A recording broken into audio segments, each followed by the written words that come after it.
अपने देश सेवा के सपने को पूरा करने के लिए हो जाइए तैयार, क्योंकि मेजर कल्सी क्लासेस लौट आया है अपने ऑफलाइन क्लासरूम प्रोग्राम के साथ, जहां आपको मिलेगा एक्सपर्ट फैकल्टी की guidance, doubt counter facility, special current affair session, physical training और मंथली यूनिट टेस्ट के साथ साथ बेस्ट स्टडी मटेरियल। अपने वर्दी के सपने को कीजिए साकार मेजर कल्सी क्लासेस के साथ। आज ही एडमिशन लें और पाएं 2000 का कैशबैक डायरेक्ट एडमिशन लेने पर। और अधिक जानकारी के लिए हमें कॉल करें 9696330033 पर और विजिट करें www.majorkalsiclasses.com पर। जय हिंद बच्चों, देखिए हम लोग टीए का पेपर लेकर आए हैं, ठीक है। तो उसका हम प्रैक्टिस सेट आपको देने जा रहे हैं, जिसमें से पहला क्वेश्चन दिया गया है यहाँ पे, if chair is coded as FKDLU how is red written in the same code. इसमें देखिए आपको बताना है, कोडिंग डिकोडिंग से क्वेश्चन है। तो यहाँ पे दिया गया है कि ये देखिए, इसमें ये 3 नंबर पर होगा और ये 8 होगा, ये 1 होगा, ये हमारा 9 होगा, ये 18 होगा। तो इस तरीके से देखिए, ये 6 हुआ, फिर ये 11, ये 4 होगा, ये 12 और ये कितना हो जाएगा 21 हो जाएगा। तो यहाँ पे आप देख रहे होंगे कि 3 से कितना हुआ 6 हुआ, 8 से कितना हुआ 11, 1 से कितना हुआ 4, 9 से 12, 18 से 21। मतलब हर लेटर जो है आपका 3 लेटर आगे चला जा रहा है। तो इसी तरीके से आपको बताना है 18 और ये 1 होगा, ये 9 और ये 4 होगा। तो यहाँ पे देखिए 4 और 3 कितना हो जाएगा 7। तो कौन सा ऑप्शन आपका, ये ऑप्शन खत्म हो गया। अब और 18 और प्लस 3 करेंगे तो कितना हो जाएगा 21 से शुरुआत देखिए, 21 ये भी है, ये भी है। तो यहाँ पे 1 से कितना हो जाएगा डी यहाँ पे है नहीं, तो यहाँ भी क्या है डी है नहीं। तो कौन सा ऑप्शन होगा आपका, डी ऑप्शन हो जाएगा। क्लियर हुआ। आगे देखते हैं हम लोग। अगला दिया है कि arrange the following words in alphabetical order. इसमें आपको अल्फाबेटिकल में दिखाना है। तो सबसे पहले देखिए यहाँ पे दिया है EAG, यहाँ भी दिया है EAG, यहाँ EAR, ये तो दोनों आएंगे नहीं। तो इसमें EAG है, इधर EAC है। तो सबसे पहले कौन सा आएगा आपका, C आएगा। मतलब C से शुरुआत होगी, तो कौन सा ऑप्शन होगा, डी पार्ट हो जाएगा। तो अकेला एक ऑप्शन है जो कि आपका 5 से शुरुआत हो रहा है, तो यही ऑप्शन हो जाएगा। नेक्स्ट देखिए, सीरीज का क्वेश्चन है। यहाँ पे देखिए 1, 4, 9, 16 और 25, इन नंबर को देखकर आपको तुरंत ध्यान आ जाना चाहिए कि ये सारे नंबर क्या है, स्क्वायर है। तो यहाँ पे देखिए 1 का स्क्वायर, ये क्या है 2 का स्क्वायर, इधर क्या है 3 का स्क्वायर, फिर इसके बाद ये क्या है 4 का स्क्वायर, ये 5 का स्क्वायर। तो अगला नंबर क्या होगा 6 का स्क्वायर, मतलब 36 हो जाएगा। ठीक, आगे देखिए नेक्स्ट क्वेश्चन। इसमें पूछा जा रहा है कि ये जैसे आपको हार्मोनी डाइवर्सिटी से रिलेटेड है, उसी तरह से रूडनेस क्या होगा। तो इसका आपको देखिए आपसे पूछा जा रहा है एंटोनिम, मतलब एक दूसरे का उल्टा पूछा जा रहा है। तो आप देखिए यहाँ पे रूडनेस मतलब होता है अभद्र व्यक्ति, उजड्डपन जिसके अंदर होता है। तो उसका क्या हो जाएगा, जो कोई पोलाइट हो, काफी क्या हो, पोलाइटनेस हो, विनम्र हो, तो वो क्या हो जाएगा, सौम्यता हो जाएगा। ठीक, यहाँ पे दिया गया है ZX, TR, OM और IF। यहाँ पे आप इस तरीके से देखिए, जब तक आप नंबर नहीं लिखेंगे तब तक आपको क्लियर नहीं हो जाएगा। देखिए यहाँ पे क्या हो जाएगा 26, 24, यहाँ पे क्या हो जाएगा 20 और ये कितना हो जाएगा 18, ये कितना हो जाएगा हमारा 15 और ये क्या होगा 13, इधर कितना हो जाएगा 9 और इधर कितना हो गया 6। ठीक, तो आप देख पा रहे होंगे कि यहाँ 3 का डिफरेंस है, यहाँ पे कितना है 2 है, यहाँ भी 2 है, यहाँ भी 2 है, लेकिन यहाँ पे क्या हो जा रहा है 3 जो है डी ऑप्शन क्या होगा, करेक्ट हो जाएगा, क्योंकि यहाँ पे 3 डिफरेंस आ जा रहा है। अगला दिया हुआ है ए के पुत्र बी का विवाह सी से हुआ है। अब देखिए ए का पुत्र बी का विवाह सी से हुआ है, ठीक है। जिसकी बहन सी से हुआ है, जिसकी बहन डी, इसकी बहन क्या है डी का विवाह बी के भाई ई के साथ हुआ है, इसका विवाह ई के साथ हुआ है, ठीक है।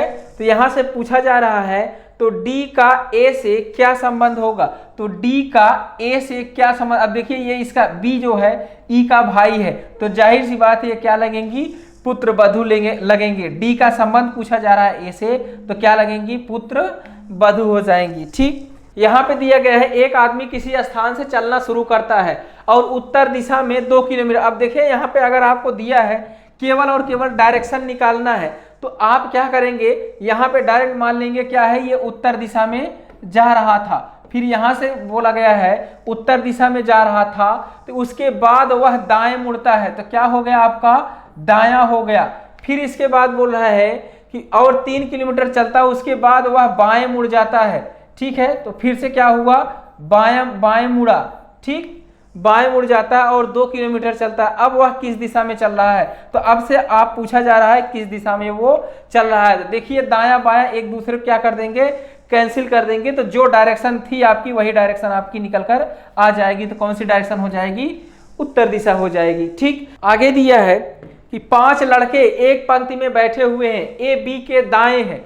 ए अगर आप मान लेते हैं कि इनका डायरेक्शन क्या है, मुंह का इस तरफ करके जो है बैठे हुए हैं, तो ए बी के दाएं है, बी का दाहिना किधर हो जाएगा, बी का दाहिना इधर हो जाएगा। ए बी के दाएं है, ई बी के बाएं है, ई बी के बायां है, तो बी के बाएं इधर हो जाएगा। ई बी के बाएं है परंतु सी के दाएं है। ई की बात यहाँ हो रही है, परंतु लगा है तो ई की बात करेगा ये। ई सी के दाएं है, ई जो है सी के दाहिने हैं। फिर बोला गया यदि ए डी के बाएं है, यदि ए डी के क्या है, बाएं हैं, तो बीच में कौन बैठा है, तो बीच में कौन बैठा है, बी बैठा है। तो क्या आंसर निकल कर आएगा, बी आंसर निकल कर आएगा। Pune is bigger than Jhansi, मतलब पुणे जो है झांसी से बड़ा है। Pune is greater than Jhansi, मतलब सीतापुर चित्तौड़ से बड़ा। अब यहाँ पे सीतापुर तो है नहीं, तो आप क्या लिखेंगे, सीतापुर बड़ा है चित्तौड़ से, ऐसे लिख लीजिए। फिर इसके बाद बोला जा रहा है रायगढ़ झांसी जितना बड़ा नहीं है, मतलब रायगढ़ जो है झांसी जितना बड़ा नहीं है, तो रायगढ़ झांसी जितना बड़ा नहीं है। तो रायगढ़ क्या होगा, अगर झांसी जितना बड़ा नहीं होगा तो ये क्या होगा, इससे क्या हो जाएगा, झांसी बड़ा होगा या तो क्या हो जाएगा, छोटा हो जाएगा।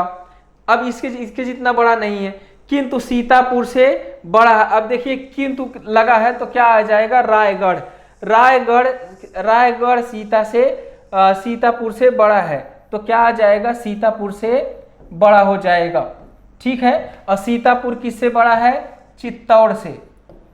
ठीक, अब यहाँ पे क्या हो जाएगा, चित्तौड़ से बड़ा। सबसे छोटा पूछा जा रहा है, और यहाँ पे देखिए, यहाँ पे सबसे आगे कौन आएगा, पुणे आ जाएगा। ठीक, यहाँ पे पूछा जा रहा है कि सबसे छोटा कौन है, तो देखिए सबसे छोटा कौन है, चित्तौड़। तो कौन सा आंसर हो जाएगा, सी पार्ट हो जाएगा। ठीक, यहाँ पे दिया गया है कि प्लस मीन्स इनटू, तो देखिए प्लस मीन्स क्या हो जाएगा, इनटू। फिर आगे दिया है इनटू के लिए भाग, तो यहाँ पे क्या हो जाएगा, इनटू, जहां वहां क्या हो जाएगा, भाग हो जाएगा। नेक्स्ट बोला जा रहा है कि भाग के लिए माइनस कर दीजिए, भाग के लिए क्या हो जाएगा, माइनस। ठीक है, और माइनस के लिए प्लस, ये चीज आपको दे रखी है। अब देखिए आपको यहां पता होना चाहिए कि गुणा और भाग एक साथ चलते हैं। यहां पे मतलब पहले भाग करेंगे फिर गुणा करेंगे, और माइनस प्लस हम एक साथ कर सकते हैं। तो इसी तरीके से अगर हम बात करें तो यहाँ पे क्या हो जाएगा, 2 4 जा तो 4 हुआ, और 4 6 कितना हो जाएगा, 24। 24 और 2 कितना हुआ, 24 और 2 कितना हुआ, 26। 26 में से अगर 7 निकालेंगे तो कितना हो जाएगा हमारा, 19 हो जाएगा। ठीक है, तो 19 आंसर हो जाएगा। अगला दिया है ऑल बीट्स आर पेंसिल्स। अब देखिए यहाँ पे ये ऑल बीट्स मतलब 100, यहाँ हो जाएगा 50, नो पेंसिल, तो अब यहाँ पे क्या हो जाएगा, ये भी 100 और ये भी क्या हो जाएंगे, 100। फिर यहाँ पे कंक्लूजन आपको निकालना है। अब देखिए यहाँ पेंसिल है, यहाँ भी पेंसिल है, ये हमारा स्टेटमेंट पॉजिटिव है और ये हमारा स्टेटमेंट निगेटिव है। दोनों मिलकर कैसा बनाएंगे, निगेटिव बनाएंगे। तो देखिए no beats is a ball, अब ये भी 100 होंगे और ये भी 100 हो जाएंगे। तो यहाँ पे देखिए कि अगर ये no bead is a ball, अब आपको चेक करना बस ये निगेटिव है, बीट कितने हैं, यहाँ 100 है और बाल भी कितना 100 है, मतलब ये हमारा क्या हो जाएगा, सही हो जाएगा। अब देखिए all pencil are beats, pencil और बीट्स की बात हो रही है, पेंसिल और बीट्स की बात, यहाँ पेंसिल कितना है आपका 50 और यहाँ पे कितनी बात हो रही है 100 की, जो कि क्या है गलत हो जाएगा। तो क्या हो जाएगा, ये गलत हो जाएगा, मतलब कौन सा हो जाएगा हमारा ओनली फर्स्ट फॉलोज, तो कौन सा होगा ओनली फर्स्ट फॉलोज हो जाएगा। नेक्स्ट देखिए हम, नेक्स्ट है येलो, येलो व्हाइट रेड। अब आपको पता होना चाहिए कि येलो यहाँ क्या है, कॉमन है हमारा येलो, और फिर इसके बाद व्हाइट कॉमन है, तो रेड का क्या हो जाएगा अपोजिट हमारा ब्लैक हो जाएगा। तो क्या पूछा है, रेड का ही अपोजिट आपसे पूछा है, क्या हो जाएगा ब्लैक हो जाएगा। यहाँ पे पूछा जा रहा है कि how much does a minute hand of a clock move in an hour. आपको पता होना चाहिए कि मान लीजिए कोई ये घड़ी है, तो यहाँ से यहाँ तक मतलब यहीं से मान लीजिए चालू हुई, आवर हैंड्स को पूरा 360 डिग्री कंप्लीट करने में पूरा जो लगते हैं 12 आवर लगते हैं, ठीक है 12 आवर लगते हैं। तो यहाँ से बताइए कि 1 आवर में ये कितना कंप्लीट करेगा, 12 3 जा मतलब 30 डिग्री। अब यहाँ से अगर हम बात करें कि 60 मिनट में कितना कवर करेगा, तो यहाँ पे 30 डिग्री आ जाएगा, और 1 मिनट में अगर हम पूछें तो कितना हो जाएगा 30/60, 30/60 का मतलब कितना आ जाएगा 1.5 डिग्री। यही आपसे पूछ रहा है कि 1 मिनट में कितना वो चलेगी, ठीक है। यहाँ पे देखिए दिया है, जब भी आपको यहाँ पे दिया रहे 4 नंबर के दिए रहे, तो आपको ये ध्यान रखना है कि ये इन तीनों नंबर को मिलाकर ये चौथा नंबर बनाना रहता है। चाहे आप मल्टीप्लाई करिए, चाहे डिवाइड करिए, चाहे मल्टीप्लाई डिवाइड एक साथ प्लस माइनस एक साथ कर सकते हैं। यहाँ पे देखिए क्या हो जाएगा, यहाँ पे दिया है 4 5 20 8 कितना हो जाएगा 160। अब देखिए यहाँ पे दिया है 4 3 12 6 कितना हो जाएगा 72। उस तरीके से करेंगे तो 4 दूनी कितना हो जाएगा 8, 8 7 कितना हो जाएगा 56। तो क्या हो जाएगा आंसर 56 हो जाएगा। यहाँ पे दिया गया है कि दिए गए आरेखों में से कौन सा आरेख स्तनधारियों, देखिए स्तनधारियों और रेंगने वाले और पक्षियों के बीच संबंध बताता है। तो यहाँ पे देखिए जो पक्षी होंगे वो रेंग सकते हैं कि नहीं रेंगेंगे, और पक्षी जो है स्तनधारी होते हैं बिल्कुल नहीं होते हैं, तो इन दोनों से कोई मैचिंग इनकी नहीं है। तो स्तनधारी रेंगने वाले होते हैं बिल्कुल नहीं होते हैं, रेंगने वाले स्तनधारी नहीं होते हैं, ठीक है। तो ये तीनों क्या है, तीनों अलग अलग दिया है, तो कौन सा आंसर हो जाएगा हमारा 100% सब अलग होंगे, तो कौन सा होगा सी पार्ट हो जाएगा। फिगर से रिलेटेड है। अब देखिए यहाँ पे कितना डिग्री घुमाया गया है, इसको यहाँ पे 45 डिग्री, वो भी कैसा चल रहा है क्लॉकवाइज चल रहा है। तो 45 डिग्री ये क्या हुआ क्लॉकवाइज, तो 45 डिग्री ये क्लॉकवाइज आएगा। तो कौन सा ऑप्शन बनेगा आपका, केवल और केवल सी ऑप्शन बनेगा। 16 नंबर में है कि यहाँ से ये डायग्राम बनाया गया है, तो यहाँ पे देखिए कि ये कर्व वाले को क्या कर दिया, हटा दिया है, ये कर्व हट गया आपका, तो बाकी जो जैसा था वैसा रख दिया गया।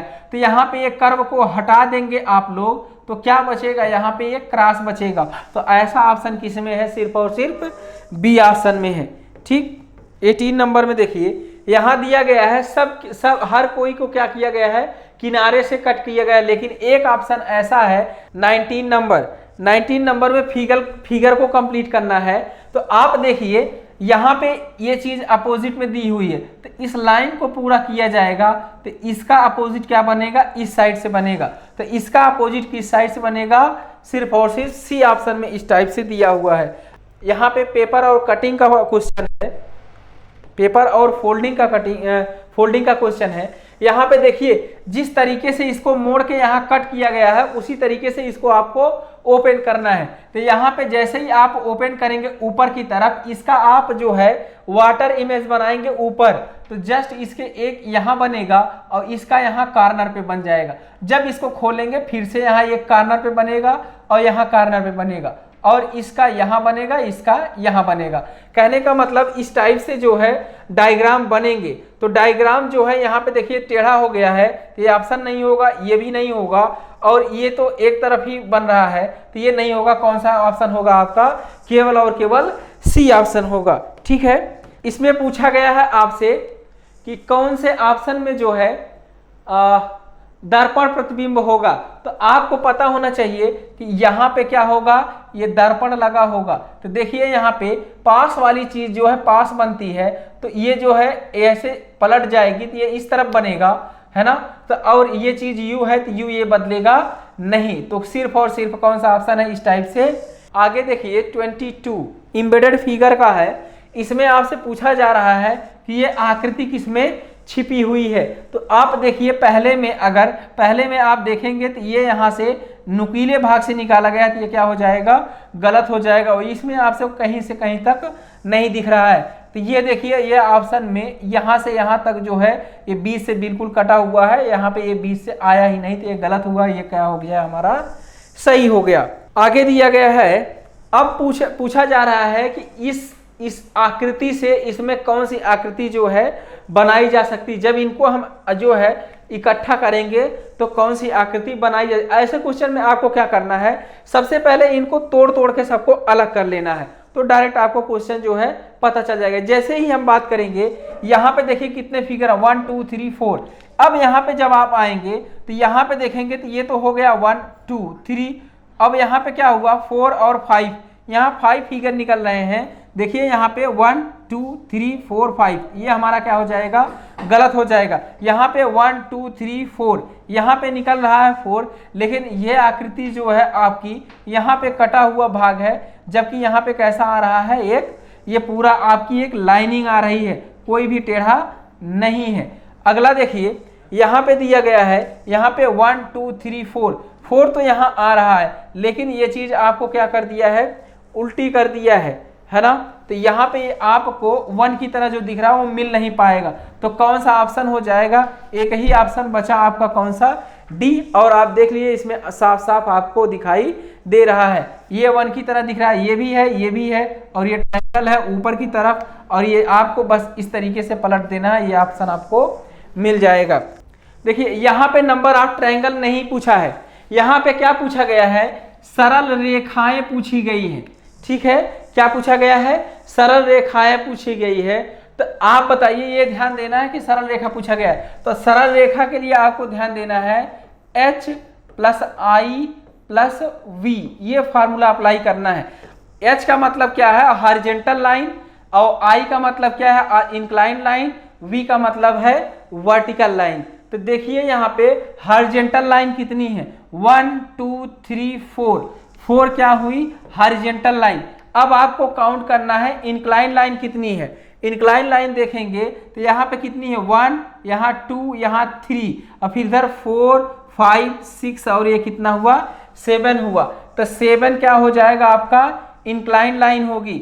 और वर्टिकल लाइन देखिए कितनी है, एक भी वर्टिकल लाइन नहीं है। तो इस तरीके से आप देखिए हॉरिजॉन्टल लाइन 1 2 3 4 हो जाएगा, और इंक्लाइन लाइन इधर से काउंट करिए 1 2 3 हो जाएगा, और इधर 4 5 6 और 7 हो जाएगा। तो देखिए इनको ऐड करेंगे तो कितनी लाइनें आ जाएंगी, 7 और 4 11। तो कौन सा ऑप्शन बनेगा आपका, बी ऑप्शन बनेगा। ठीक, आगे देखिए ट्रायंगल और स्क्वायर होंगे। तो देखिए आपको पता होना चाहिए कि 1 2, ये 1 2, यहाँ 2 2 जा कितना होगा 4, 1 1 जा कितना हो जाएगा 1, तो 4 1 कितना हो जाएगा 5। तो सिर्फ और सिर्फ आपके इसमें निकलेंगे, और 5 ही आपके फिर उसी तरीके से इसमें बन जाएंगे। तो 5 5 कितना हो जाएगा 10 के हिसाब से देखेंगे तो ना तो ये ऑप्शन होगा आपका, और ना ही आपका क्या होगा, ये ऑप्शन होगा। बचा कौन, ए और सी। अब आपको क्या काउंट करना है, ट्रायंगल में देखिए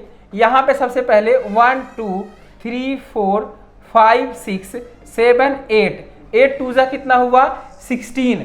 उसी तरीके से सेम और सेम कितना हो जाएगा, अंदर भी हो जाएगा। तो 16 ट्रायंगल अंदर बाहर के और 16 अंदर के, 16 कितने हुए 32। तो कौन सा ऑप्शन हो जाएगा आपका, सी ऑप्शन हो जाएगा। तो इस तरीके से हम फिगर काउंटिंग में काम करते हैं। ठीक है बच्चों, इतने क्वेश्चन जो है 25 क्वेश्चन आपके लिए था।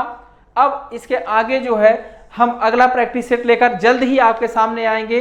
तब तक लिए थैंक यू, जय हिंद। अगर आप हैं हकदार तो एमकेसी बढ़ा रहा है आपकी तरफ मदद का हाथ। फौज का सपना देखने वाले, वर्दी की चाह रखने वाले, मेहनत कश और गरीब बच्चों के हौसलों को उड़ान देने के लिए मेजर कल्सी क्लासेस लेके आया है SC/ST एडमिशन कम स्कॉलरशिप टेस्ट, जिसमें आप 90% तक की फीस में छूट प्राप्त कर सकते हैं। इस एग्जाम में 9, 10, 11, 12 और ग्रेजुएशन तक के सभी कैंडिडेट इस एग्जाम में पार्टिसिपेट कर सकते हैं। यह एग्जाम हर संडे को कंडक्ट किया जाता है, तो देर किस बात की, उठाइए अपना फोन और आज ही रजिस्टर्ड कीजिए majorkulsiclasses.com/scholarship पर और अधिक जानकारी के लिए कॉल कीजिए 9696333033 पर। जय हिंद बच्चों, स्वागत है आपका हमारे YouTube चैनल पे।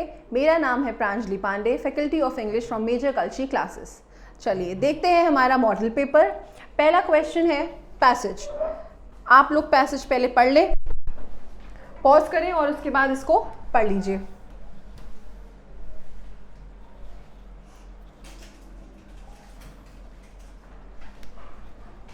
चलिए अब समझते हैं।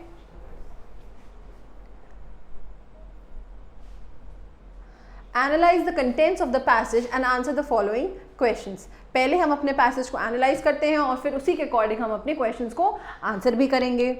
Everyone constantly faces challenges at home with our spouse, children and other family members, at work with our peers and bosses। देखिए, पूरी ज़िंदगी ही एक चैलेंज की तरह है। हर टाइम हमको एक ना एक चैलेंज का सामना करना पड़ता है। Be it with our spouse, means हमारे हस्बैंड या वाइफ जो भी है, children and other family members, बच्चों के साथ चैलेंज, फैमिली मेम्बर्स के साथ चैलेंज, एट वर्क, वर्क में हमारे फ्रेंड्स, पीयर्स, हमारे कलीग्स और हमारे बॉसेस के साथ challenge. Sometimes life itself becomes a challenge because it throws up so many relationship based and situational challenges। Sometimes जो हमारी लाइफ है वो खुद एक चैलेंज बन जाती है जब वो हमको किसका सामना करना पड़ता है, जब रिलेशनशिप चैलेंजेस और सिचुएशन का चैलेंज फेस करना पड़ता है, right. But the biggest challenge of them all is once mind. पर ये सब तो ठीक है, सारे चैलेंजेस तो एक बार हम फेस कर ले जाते हैं और उनको सामना भी कर लेते हैं, उनका सामना भी हो जाता है। बट सबसे बड़ा जो चैलेंज हमारे सामने आता है वो है हमारा माइंड, हमारे दिमाग का। Often it is possible to control everything else but one's mind. देखिए, बहुत टाइम ऐसा होता है कि हम हर चीज़ को कंट्रोल कर सकते हैं, बट यहाँ पे बट का काम किसका है, एक्सेप्ट का। यहाँ पे जो आपका बट यूज हुआ है that means except one's mind, means हम हर एक चैलेंज को फेस कर ले जाते हैं, कंट्रोल कर ले जाते हैं, सिवाय हमारे माइंड के। Being master of the mind is no less than mastery of the world.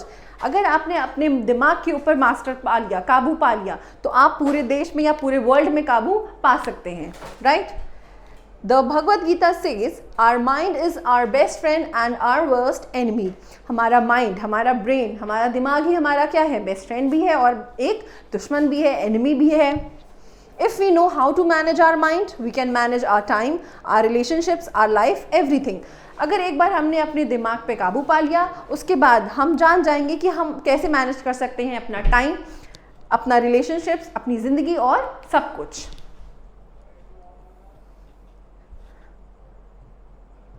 This is where spirituality comes in। This is where spirituality का मतलब होता है आध्यात्मिकता।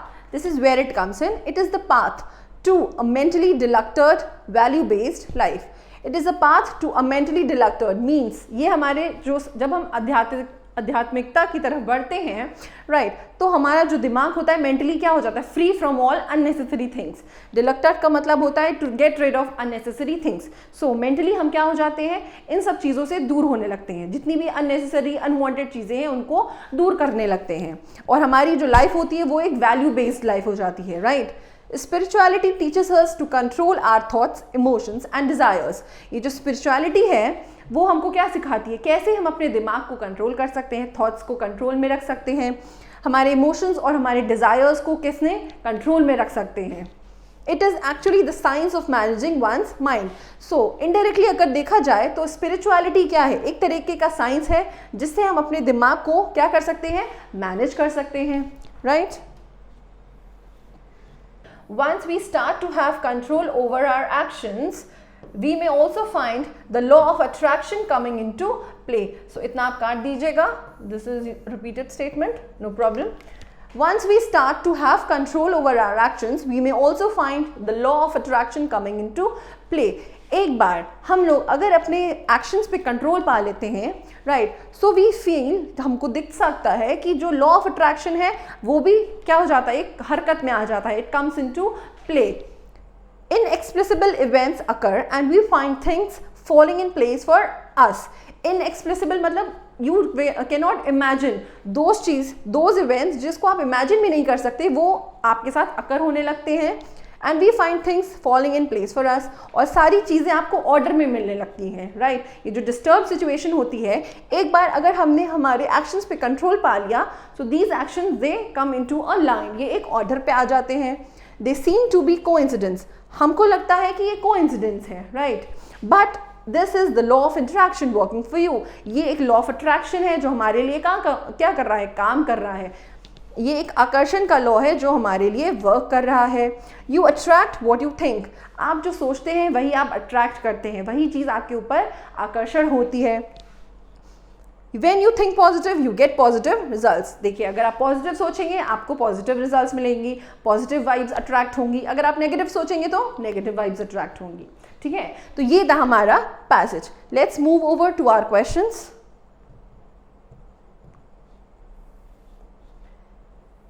So the first question is the central idea of the passage. Central idea passage का क्या है? जितना हमने पैसेज पढ़ा उसमें आपको आइडिया लग ही गया होगा कि हमारा सेंट्रल आइडिया क्या है पैसेज का. The importance of managing external challenges को मैनेज करना. The need to understand the law of attraction को समझना. The value of spirituality in life, आध्यात्मिकता की ज़रूरत हमारी ज़िंदगी में. The importance of gaining control over one's mind, एक खुद के माइंड पे कैसे गेन कंट्रोल किया जा सके उसकी इम्पॉर्टेंस, राइट. सो हमारा आंसर क्या है, the importance of gaining control over one's mind, जो कि बहुत ज़्यादा ही क्या है, ज़रूरी भी है.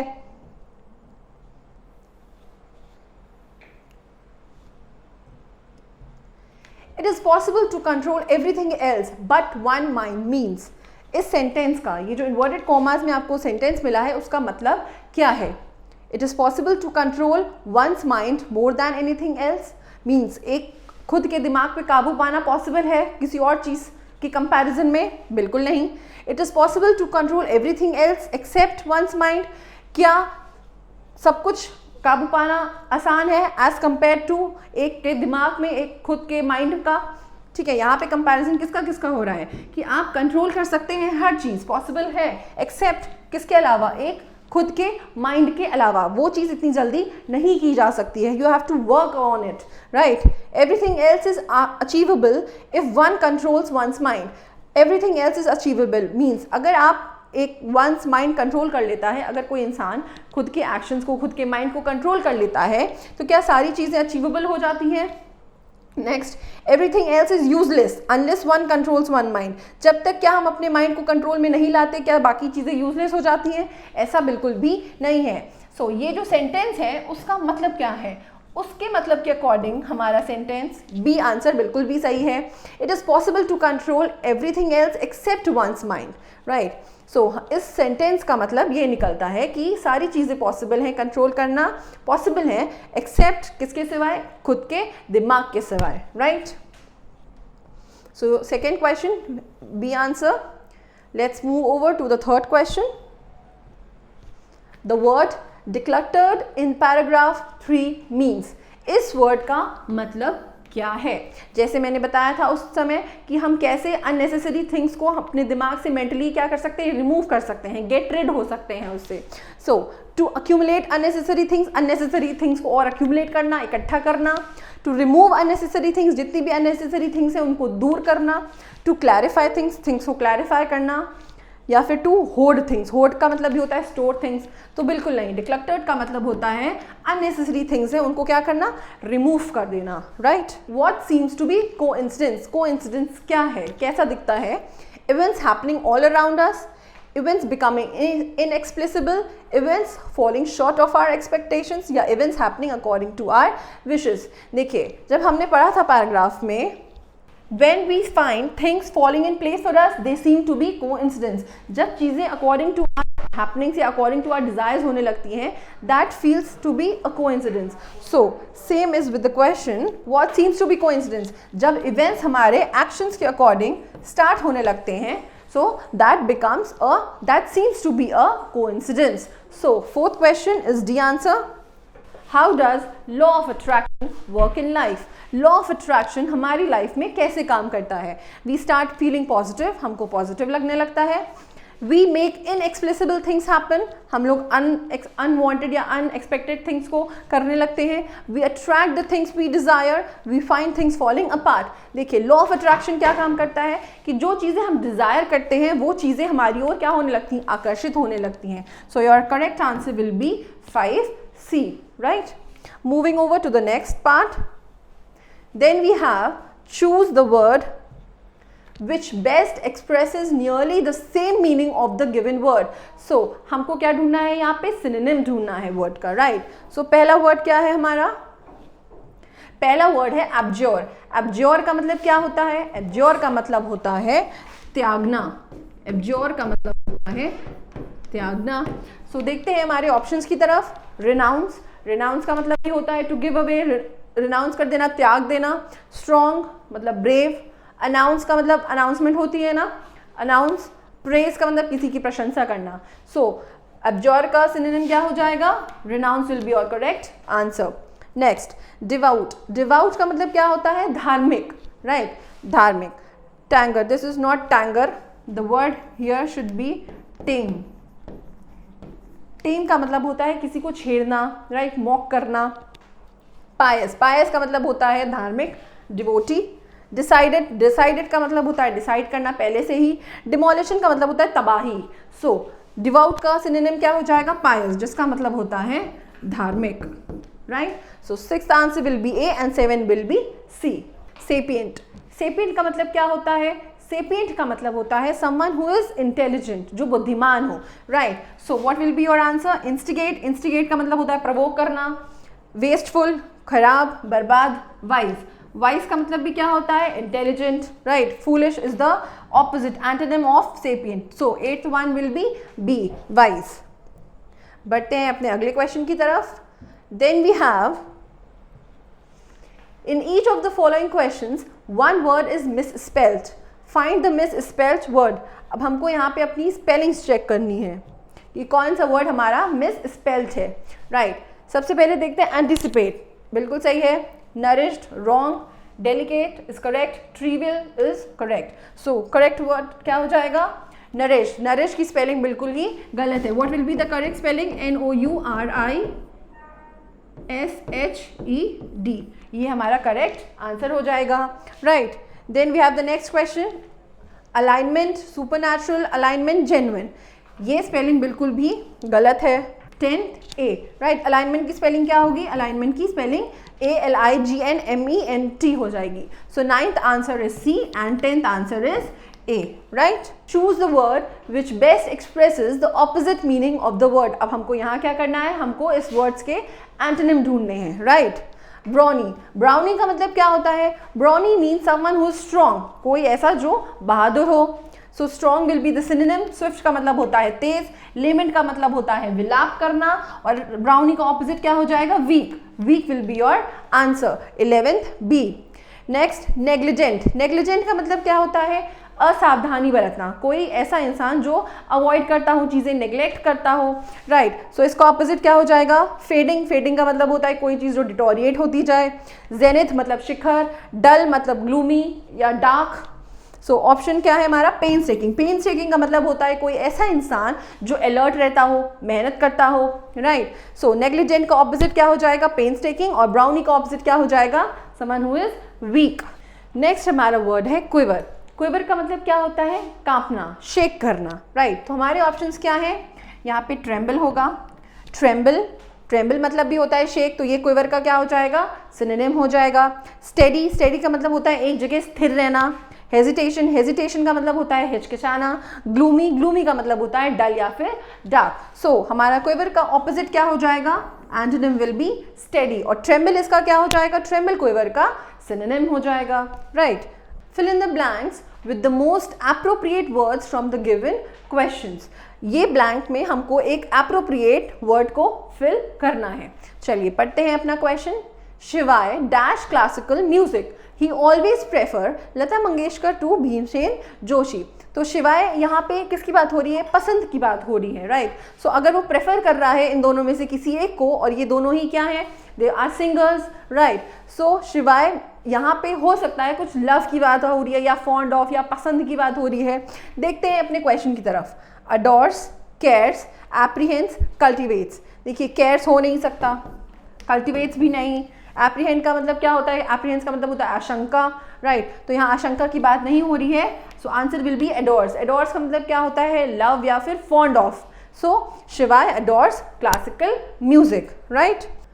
Walk carefully lest you dash fall. अब हमको यहाँ पे कौन सा वर्ड मिल गया है? लेस्ट. और लेस्ट के साथ जो कंजंक्शन का इस्तेमाल होता है वो कौन सा हो जाता है?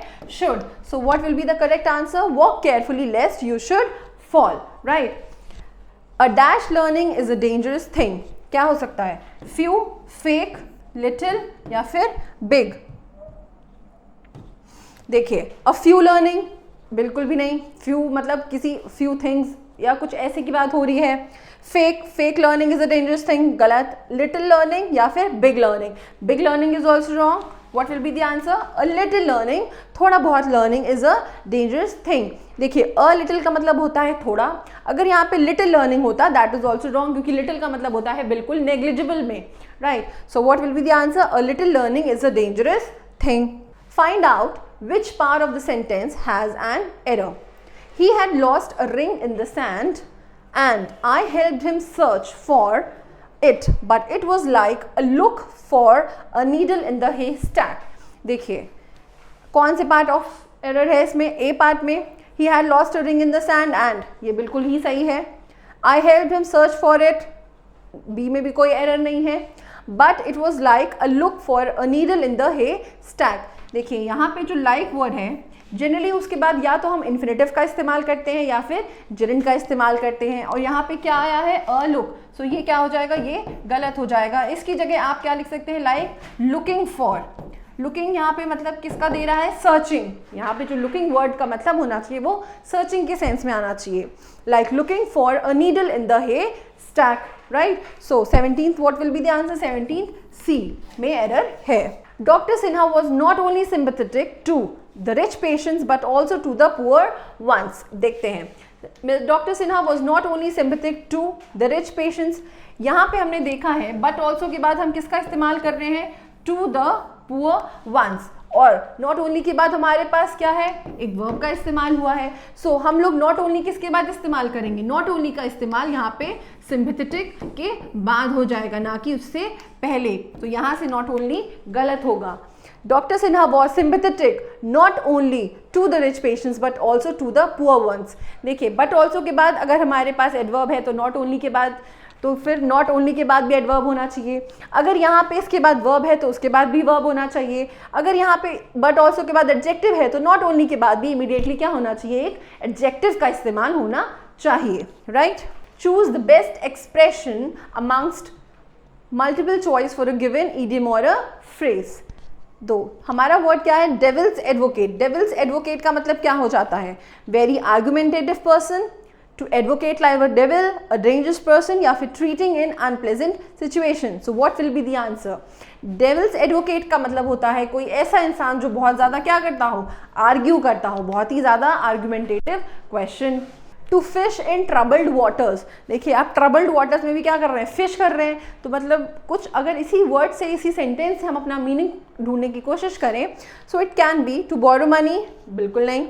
टू स्टील बिलोंग्स ऑफ, बिल्कुल नहीं. To extend a helping hand, किसी को हेल्प देना, नहीं. To get benefit in bad situation, मतलब बुरी सिचुएशन में भी अपना क्या कर लेना? फायदा निकाल लेना. जैसे आप ट्रबल्ड वाटर्स में फिश कर ले रहे हैं, सिमिलरली आप बैड सिचुएशन में भी क्या ढूंढ रहे हैं? अपना बेनिफिट ढूंढ ले रहे हैं. So what will be the answer? 20 का D, right. Out of the 4 alternatives choose the one which can be substituted for the given sentence.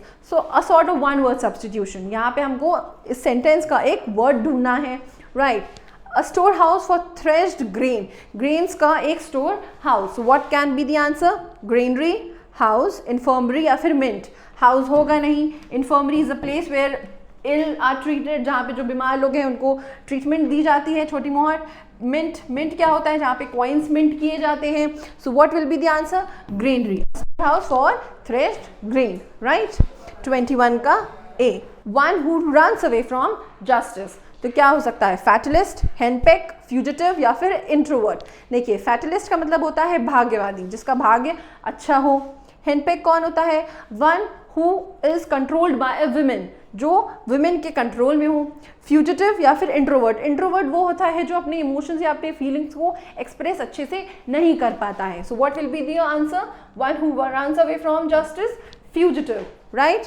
सो हमारा क्वेश्चन क्या है, his writing are philosophical, so philosophical to read between the lines that it is sometimes difficult and find out what he wants to convey. So अब हम देखते हैं हमारा correct order क्या हो सकता है।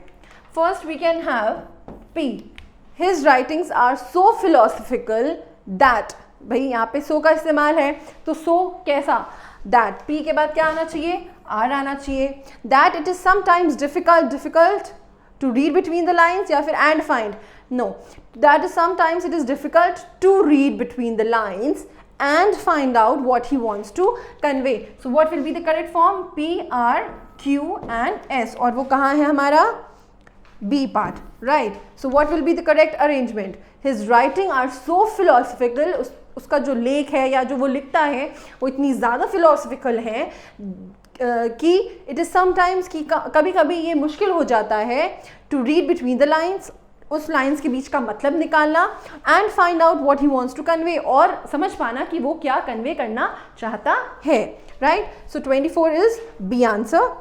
जय हिंद my dear students, this is JN Singh, faculty of GS Major Kalsi classes.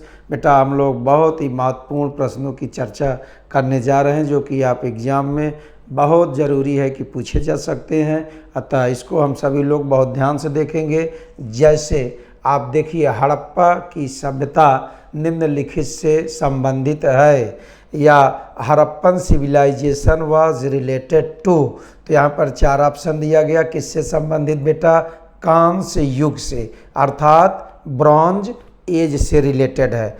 Come to the next question dear, Ashtadhyayi के लेखक कौन थे, who was the author of Ashtadhyayi, तो यहाँ पर बहुत ध्यान से देखिए, पतंजलि, पाणिनि, कपिल, चाणक्य। तो पाणिनि इसके लेखक कौन हुआ करते हैं बेटा, Panini, option B is correct answer.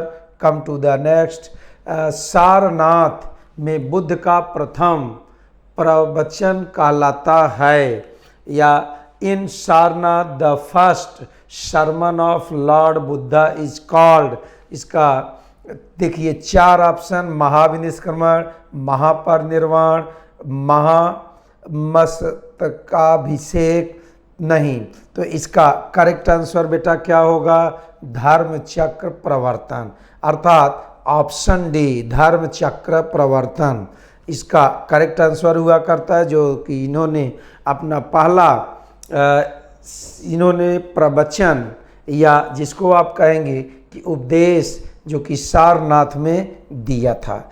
Come to the next question बेटा, बाणभट्ट किस सम्राट के दरबारी कवि थे, तो यहाँ पर इसका करेक्ट आंसर हर्षवर्धन, बाणभट्ट के द्वारा ही हर्षचरितम नामक पुस्तक की रचना भी की गई। और इसी के बाद अब हम लोग देखते हैं, कम टू द नेक्स्ट, किसने 40 तुर्की सरदारों को लेकर तुर्काने चिहलगानी या चालीसा दल का गठन किया, तो यहाँ पर ऐबक, बलबन, इल्तुतमिश, रजिया, तो इसका करेक्ट जवाब बेटा क्या होगा, इल्तुतमिश। इल्तुतमिश ने 40 वफादार सीनियर मोस्ट तुर्कों का, जिनका कि दिल्ली सल्तनत में स्थापना में बहुत ही महत्वपूर्ण रोल इम्पॉर्टेंस हुआ करता था, भूमिका निभाए थे, उन्हीं का इसने एक ग्रुप बनाया जिसको आप तुर्काने चिहलगानी या दल चालीसा या इसे ही चरगान भी कहते हैं। तो इसका करेक्ट आंसर बेटा क्या होगा, B, Iltutmish who had constituted the Chalisa group of Turkan Chihalgani. तो इसके बाद अब हम लोग चलते हैं नेक्स्ट क्वेश्चन। यहाँ शर्की सुल्तानों के शासनकाल में निम्न स्थान में से किसे पूर्व का सिराज या सिराजे हिंद कहा जाता था? Who among the following was known as Siraj of the east और सिराजे Hind in the ruling period of Sharqi sultans? तो इसका करेक्ट आंसर बेटा जौनपुर। जौनपुर को आप क्या कहते हैं? सिराजे हिंद। यहाँ तक कि इसे आप शिक्षा का गढ़, शिक्षा का केंद्र के नाम से जाना जाता। Come to the next question. न्याय की जंजीर किसने स्थापित की थी? Who had established the chain of justice at Agra? तो बेटा ये याद करना है, इसको जानते रहिएगा। ऑप्शन सी इसका करेक्ट आंसर क्या होगा? जहांगीर, जो कि न्याय प्रणाली के लिए, सोने की जंजीर की न्याय व्यवस्था के लिए यह प्रसिद्ध हुआ करता। Come to the next question बेटा।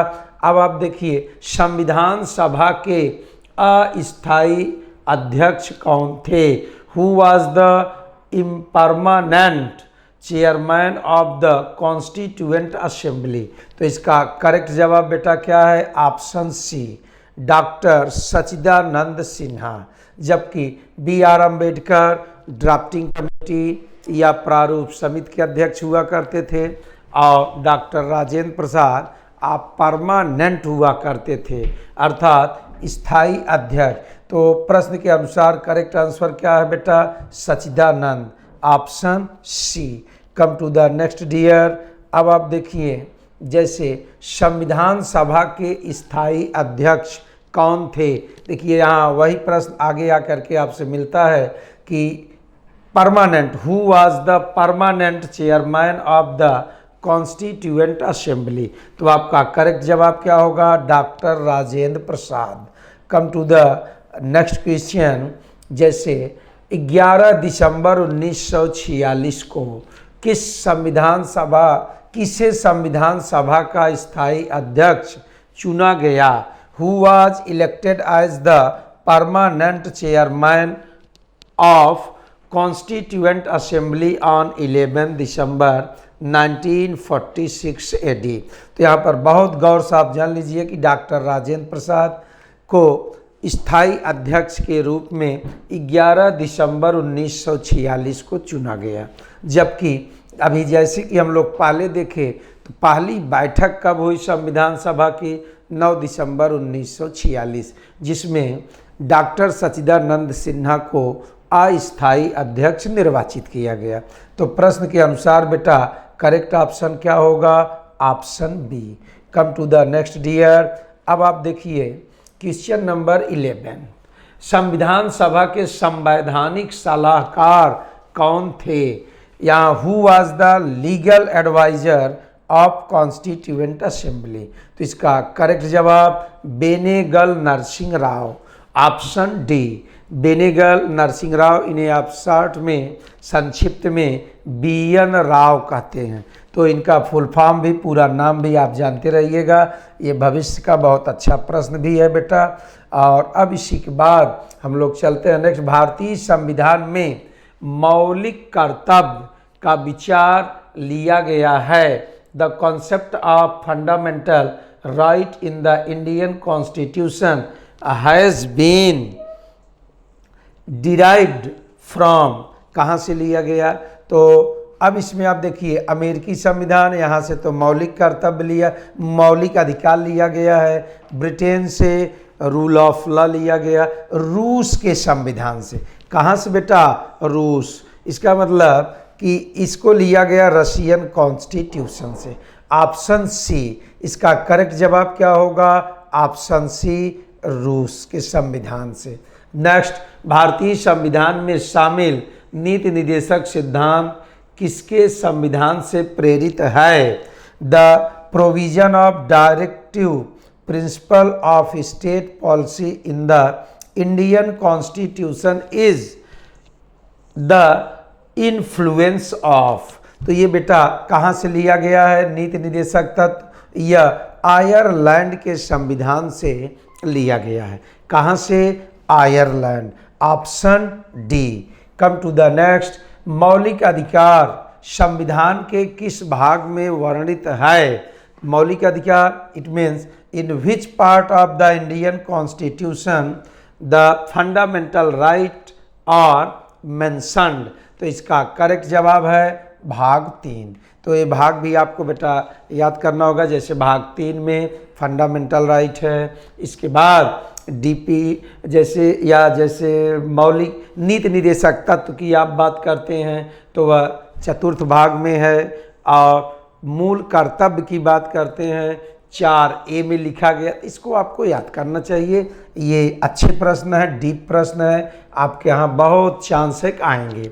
वर्तमान में भारतीय नागरिकों को कितने मौलिक अधिकार प्राप्त हैं? तो यहाँ देखिए, how many fundamental rights are available to Indian citizens at present. तो वर्तमान में कितना दिया गया है डियर? 6 अधिकार, 6 ऑप्शन ए। जबकि हमारे मूल संविधान में इनकी कुल संख्या कितनी हुआ करती है? 7। तो इसका करेक्ट जवाब क्या होगा? Option A. अगला, निम्नलिखित में से किन दो ग्रहों को छोड़कर शेष सभी ग्रह सूर्य के चारों ओर वामावर्त घूमते हैं? तो यहाँ except which of the following 2 planets rest all the planets revolve anti clockwise. तो यहाँ पर आप देखिए बहुत ध्यान से, बुध और शुक्र नो, पृथ्वी और शुक्र नो, अरुण एवं वरुण नो, शुक्र और अरुण। तो इसका करेक्ट जवाब डियर क्या होगा? Venus and Uranus. ये दोनों कहा जाता है कि जैसे सारे ग्रह वेस्ट टू ईस्ट रोटेशन करते हैं, जबकि ये दोनों ग्रह ईस्ट टू वेस्ट रोटेशन करते हैं, अर्थात इसको आप कहेंगे clockwise. Rest held the rotation anti clockwise. तो यहाँ पर करेक्ट जवाब क्या होगा बेटा? Option D, Venus and Uranus. Question number 17, सौरमंडल का जन्मदाता किसे कहा जाता है? Who is known as originator of solar system.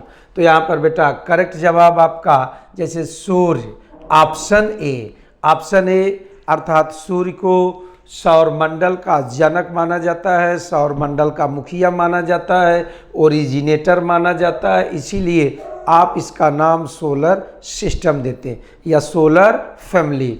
सूर्य और सूर्य के साथ निवास करने वाले यहाँ पर उपग्रह, ग्रह एवं धूमकेतु, इन्हें आप क्या कहते हैं कि ये सौर से ही निर्मित हुए हैं, सूर्य से ही निर्मित है। तो 17 का करेक्ट आंसर बेटा ऑप्शन ए।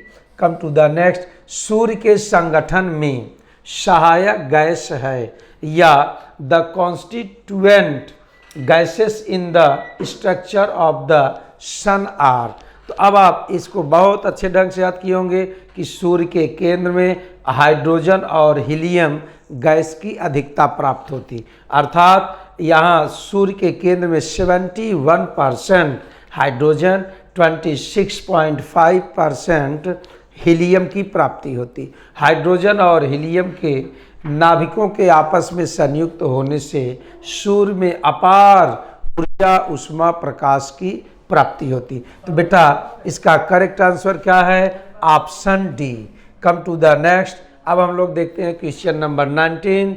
सूर्य सदैव पूर्व में निकलता है, क्योंकि सूर्य हमें जैसे कहा जाए पूर्व में ही क्यों निकलता है?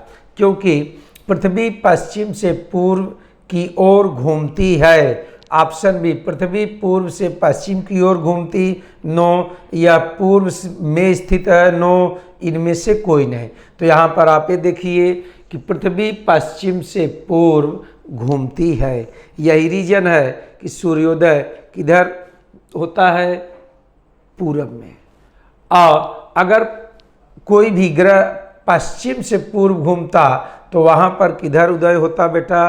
ये पश्चिम में होता। तो यहाँ इस प्रश्न के अनुसार सही जवाब क्या होगा? ऑप्शन ए, पृथ्वी पश्चिम से पूर्व घूमती है। Come to the next. जैसे क्वेश्चन नंबर 20, सूर्य के सबसे पास कौन सा ग्रह है? बुध, बृहस्पति, शुक्र, मंगल। या which planet is nearest to the sun? तो इसे याद किए रहिएगा, मेमोरी बेस्ड है। Option A mercury, mercury is the nearest planet. तो सबसे नियरेस्ट कौन है? मरकरी है, बुध है। और बुध को आप जानते भी होंगे कि इसे आप अपोलो के नाम से पुकारते हैं यूनान में। कम टू द नेक्स्ट बेटा, सबसे चमकीला ग्रह है? ऑप्शन सी शुक्र। The brightest planet is Venus. यहाँ पर कहा जाता है कि नियर अबाउट 97% CO2 की प्राप्ति होती है। ये हॉटेस्ट भी है, ये सबसे खूबसूरत ग्रह भी है, ये सबसे चमकीला ग्रह भी हुआ करता है। और यही वजह है कि इसे आप कहते हैं प्रेशर कुकर दशा ग्रह। और अब हम लोग देखते हैं क्वेश्चन नंबर 23, जब दिन और रात की अवधि बराबर होती है तो सूर्य की किरणें सीधी पड़ती हैं। When the duration of day and night are equal, the sun rays falls vertical over। तो यहाँ पर बहुत ध्यान से देखिए, भूमध्य रेखा पर। भूमध्य रेखा जब भी दिन और रात बराबर होगी, इसी को आप कहते हैं equinox, equal day and equal night. तो ऐसी स्थिति में चूंकि भूमध्य रेखा इक्वेटल लाइन ग्लोब के बीचों बीच से वेस्ट टू ईस्ट पास होती है और यहाँ पर सनरेज के स्थापित परपेंडिकुलरली स्थापित होने की वजह से, ऊर्ध्वाधर स्थापित होने की वजह से यहाँ दिन और रात दोनों हेमिस्फीयरों क्या होगा? बराबर। तो इसका करेक्ट जवाब बेटा क्या होगा? ऑप्शन बी इक्वेटर या भूमध्य रेखा। कम टू द नेक्स्ट, यदि पृथ्वी एवं अंतरिक्ष के बीच से वायुमंडल को हटा हुआ माना जाए तो आसमान का रंग कैसा होगा? तो बहुत ध्यान से जानिए कि अगर एटमॉस्फेयर न हो तो हमें पृथ्वी से आसमान देखने पर काला रंग का दिखाई देगा। किस कलर का बेटा? Black colour. तो यहाँ अगर कहा जाए आसमान का हल्का नीले दिखने का कारण क्या है? तो वायुमंडल। वायुमंडल में भी अगर कहा जाए आइनोस्फीयर तो सबसे अप्रोप्रिएट आपका जवाब होगा। तो कम टू द नेक्स्ट बेटा, अब हम लोग देखते हैं 25वां क्वेश्चन। किसने सबसे पहले पृथ्वी की परिधि को मापा? Who was the first to measure the circumference of the earth? अगर यहाँ पर आप देख रहे होंगे तो हिकेटियस, इसे आप भूगोल का पिता कहते हैं। Herodotus, he is called historical father of historical geography and also he is called father of history. Aristotle, जिनको आप जानते हैं कि इन्होंने पहले ग्रीक या ऐसे ग्रीक हुआ करते हैं जिन्होंने कहा कि अर्थ इज राउंडेड, पृथ्वी गोलाकार है। लेकिन ऑप्शन डी इराटोस्थनीज, ऑप्शन डी देखिए क्या लिखा गया? इराटोस्थनीज। यही पहले ऐसे व्यक्ति हैं जिनके द्वारा पृथ्वी के परिमाप किए जाने का पहली बार संपादन किया गया। He firstly tried to measure the area of earth और distance between earth and sun. तो इसका करेक्ट जवाब बेटा क्या होगा? Option D Eratosthenes. इसी के साथ बेटा रुकते हैं। जय हिंद डियर, जय हिंद टू ऑल ऑफ यू। जय हिंद एवरीवन। आप सभी का मेजर कल्चर क्लासेस के इस ऑफिशियल यूट्यूब चैनल पर बहुत बहुत स्वागत है। मैं विजय मौर्य आपके लिए लेके आया हूं अर्थमेटिक का मॉडल पेपर, जिसका आपके अपकमिंग एग्ज़ाम में बहुत ही इम्पोर्टेंट रोल होगा, जिसका प्रत्येक कॉन्सेप्ट, प्रत्येक क्वेश्चन आपके लिए अपकमिंग एग्ज़ाम में 100% हेल्पफुल होगा। जैसा कि आप जानते हैं अगले महीने में ही आपका पेपर होने वाला है, एग्ज़ाम होने वाला है। उसके लिए हमारी संस्था लगातार आपके साथ मॉडल पेपर के माध्यम से बनी रहेगी। तो चलिए आप मेरे साथ बने रहिए, कंटिन्यू मेरे साथ प्रैक्टिस करते रहिए, जिसका प्रत्येक कॉन्सेप्ट आपको ज़रूर मदद करेगा, ज़रूर हेल्पफुल होगा।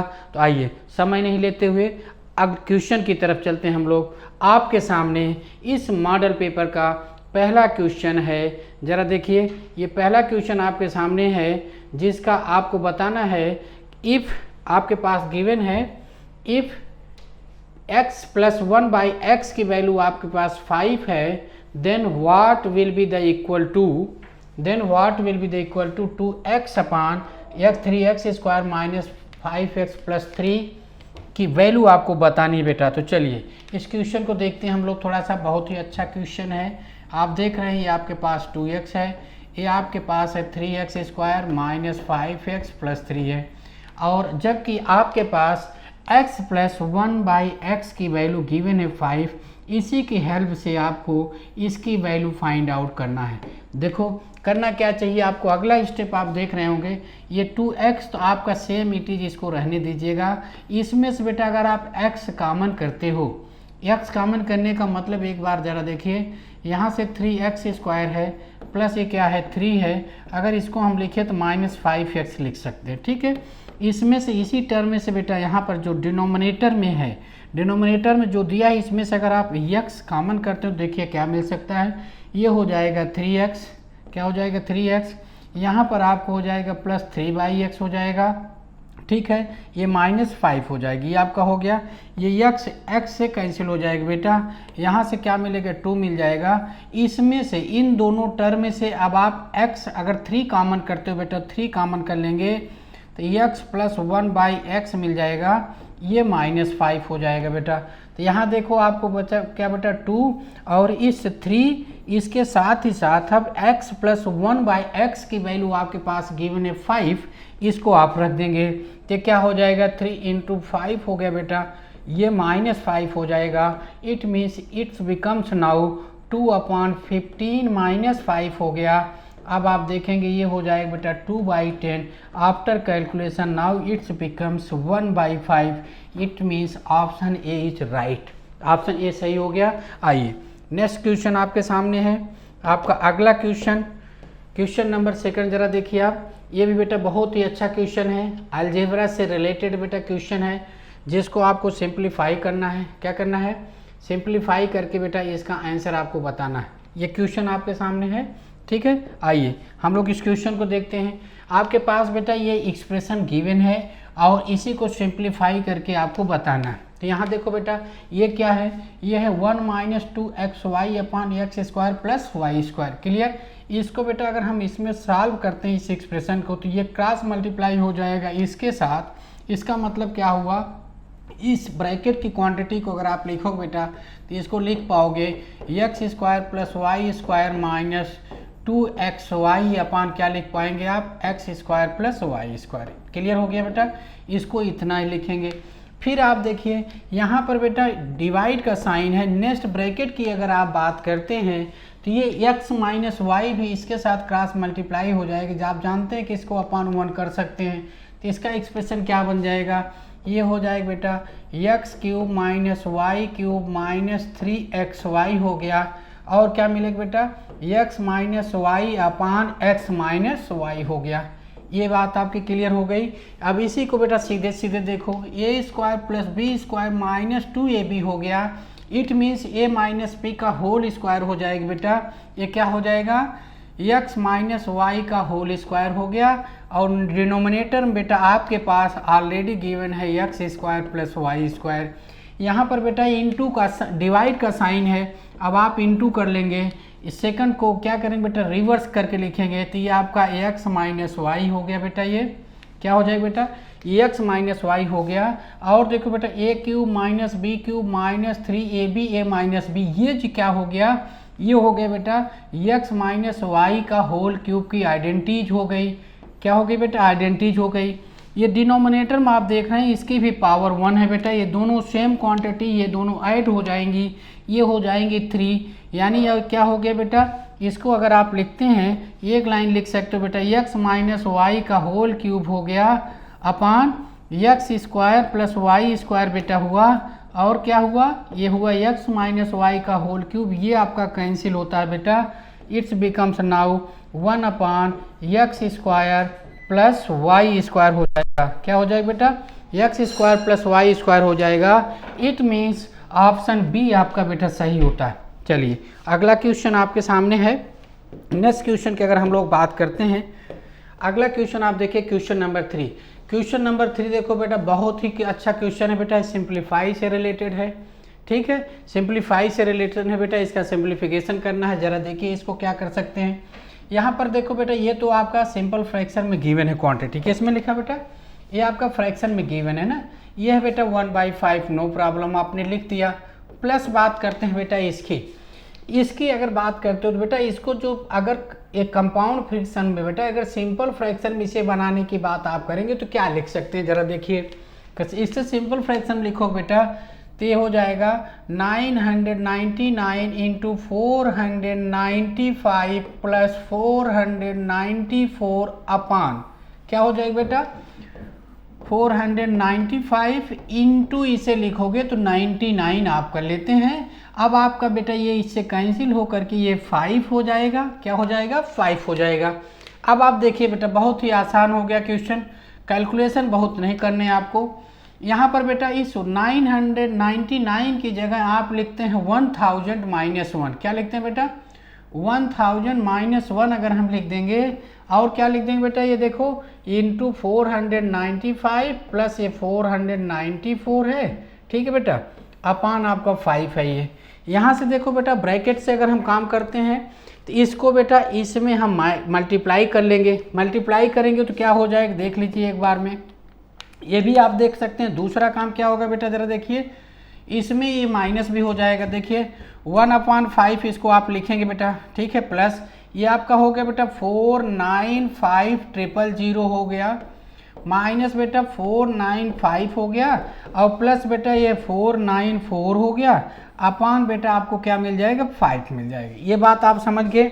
अब आप देखें बेटा डिनोमिनेटर दोनों का सेम है 5 है, इसका मतलब है न्यूमरेटर की सारी क्वांटिटी ऐड हो जाएंगी।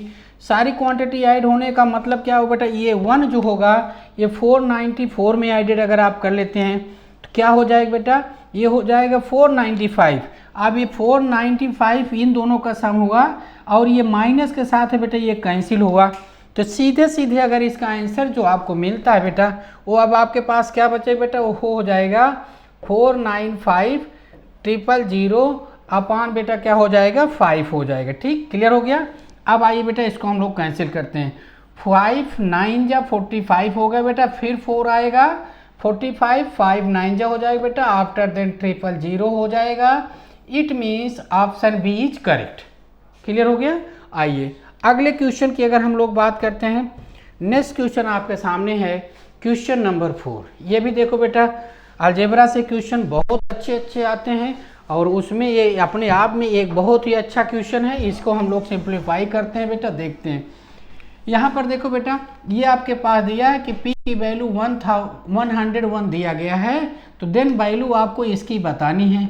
यहाँ से थोड़ा माइंड करो बेटा, ये आपका क्या है, ये जो एक्सप्रेशन गिवन है इसका आपको क्यूब रूट फाइंड आउट करना है। अगर क्यूब रूट निकल जाए बेटा इट मीन्स क्या हो गया कि अगर ये क्वांटिटी अगर क्यूब बन जाए तो आसानी से इसका क्वेश्चन आप सॉल्व कर सकते हैं, यानी इसकी वैल्यू आप आसानी से निकाल पाओगे। चलो हम बेटा क्या करते हैं, इस ब्रैकेट की क्वांटिटी में P से मल्टीप्लाई करते हैं। क्या करते हैं, P से जब आप इसको मल्टीप्लाई करोगे बेटा तो देखो क्या हो जाएगा, ये P क्यूब होगा माइनस बेटा 3P² हो गया और ये प्लस 3P हो गया बेटा -1 हो गया।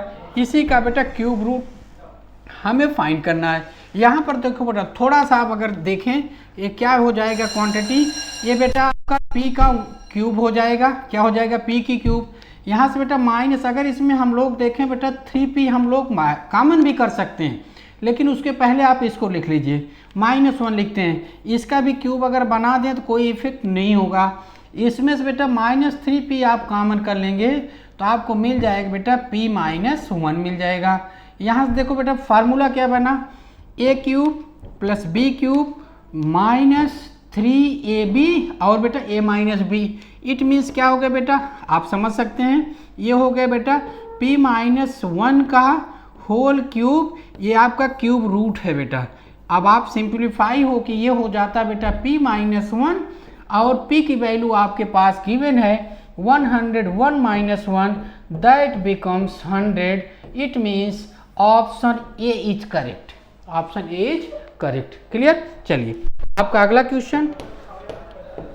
क्वेश्चन आपके सामने है क्वेश्चन नंबर 5. क्वेश्चन नंबर 5 में अगर आप देख रहे हैं तो आपके पास गिवन है बेटा 1/a³ इज इक्वल टू 11. ये गिवन है तो आपको बेटा इसका मान बताना है. a³ माइनस 331 का मान बताना है. तो जरा देखिए 1/a³ लिखा है. इसको अगर आप चाहें बेटा तो 1/a की पावर होल क्यूब लिख सकते हैं. क्या लिख सकते हैं सारी बेटा. ये लिखा है क्या है, ये आपका a लिखा हुआ है. क्या लिखा है कि a की पावर 1/3 लिखा है बेटा. क्या लिखा है, a की पावर 1/3 इक्वल टू 11 लिखा है. ये है क्वेश्चन बेटा. यहाँ से अगर आप ये चीज़ लिखते हैं तो a इक्वल टू मिल जाएगा बेटा आपका 11³ जिसकी वैल्यू होती है बेटा 1331 होती है. a की वैल्यू आपको मिल गई. ठीक है. आइए आपके पास जो एक्सप्रेशन गिवन है बेटा वो गिवन है find out the value of a³ minus 331 into a. यहाँ से अगर आप a कॉमन करते हो बेटा तो आपको मिलती है a माइनस 331 मिल जाएगा. और यहाँ पर बेटा a आपके पास यही होगा. अगर इस a की वैल्यू बेटा आप ये सब्स्टिट्यूट कर देंगे यानी 1331 माइनस बेटा 331 अगर आपने किया तो यहाँ से मिलता है a इंटू बेटा 1000 आपको मिल जाएगा. और a की वैल्यू ऑलरेडी पुनः आप वही सब्स्टिट्यूट कर दें 1331 और इसको मल्टीप्लाई कर देंगे बेटा तो आपका यही आंसर हो जाएगा यानी 1331000. It means option B is correct. ठीक. चलिए अगले क्वेश्चन पे चलते हैं. आपका नेक्स्ट क्वेश्चन आपके सामने है. ये है बेटा देखो सर्ट्स एंड इंडिसेस से रिलेटेड क्वेश्चन है. सर्ट्स एंड इंडिसेस से रिलेटेड क्वेश्चन है. अपने आप में बेटा थोड़ा सा कैलकुलेशन आपको माइंड करना होगा. ये क्वेश्चन आज इजीली आप फाइंड आउट कर लोगे. यहाँ देखो बेटा यन आपको निकालना है. क्या निकालना है बेटा 11 इंटू बेटा under root n equal to 112 plus under root 343. ये ठीक है बेटा. यहाँ पर देखो बेटा ये 11 है, ये क्या है n है. किसमें बेटा अंडर रूट में है.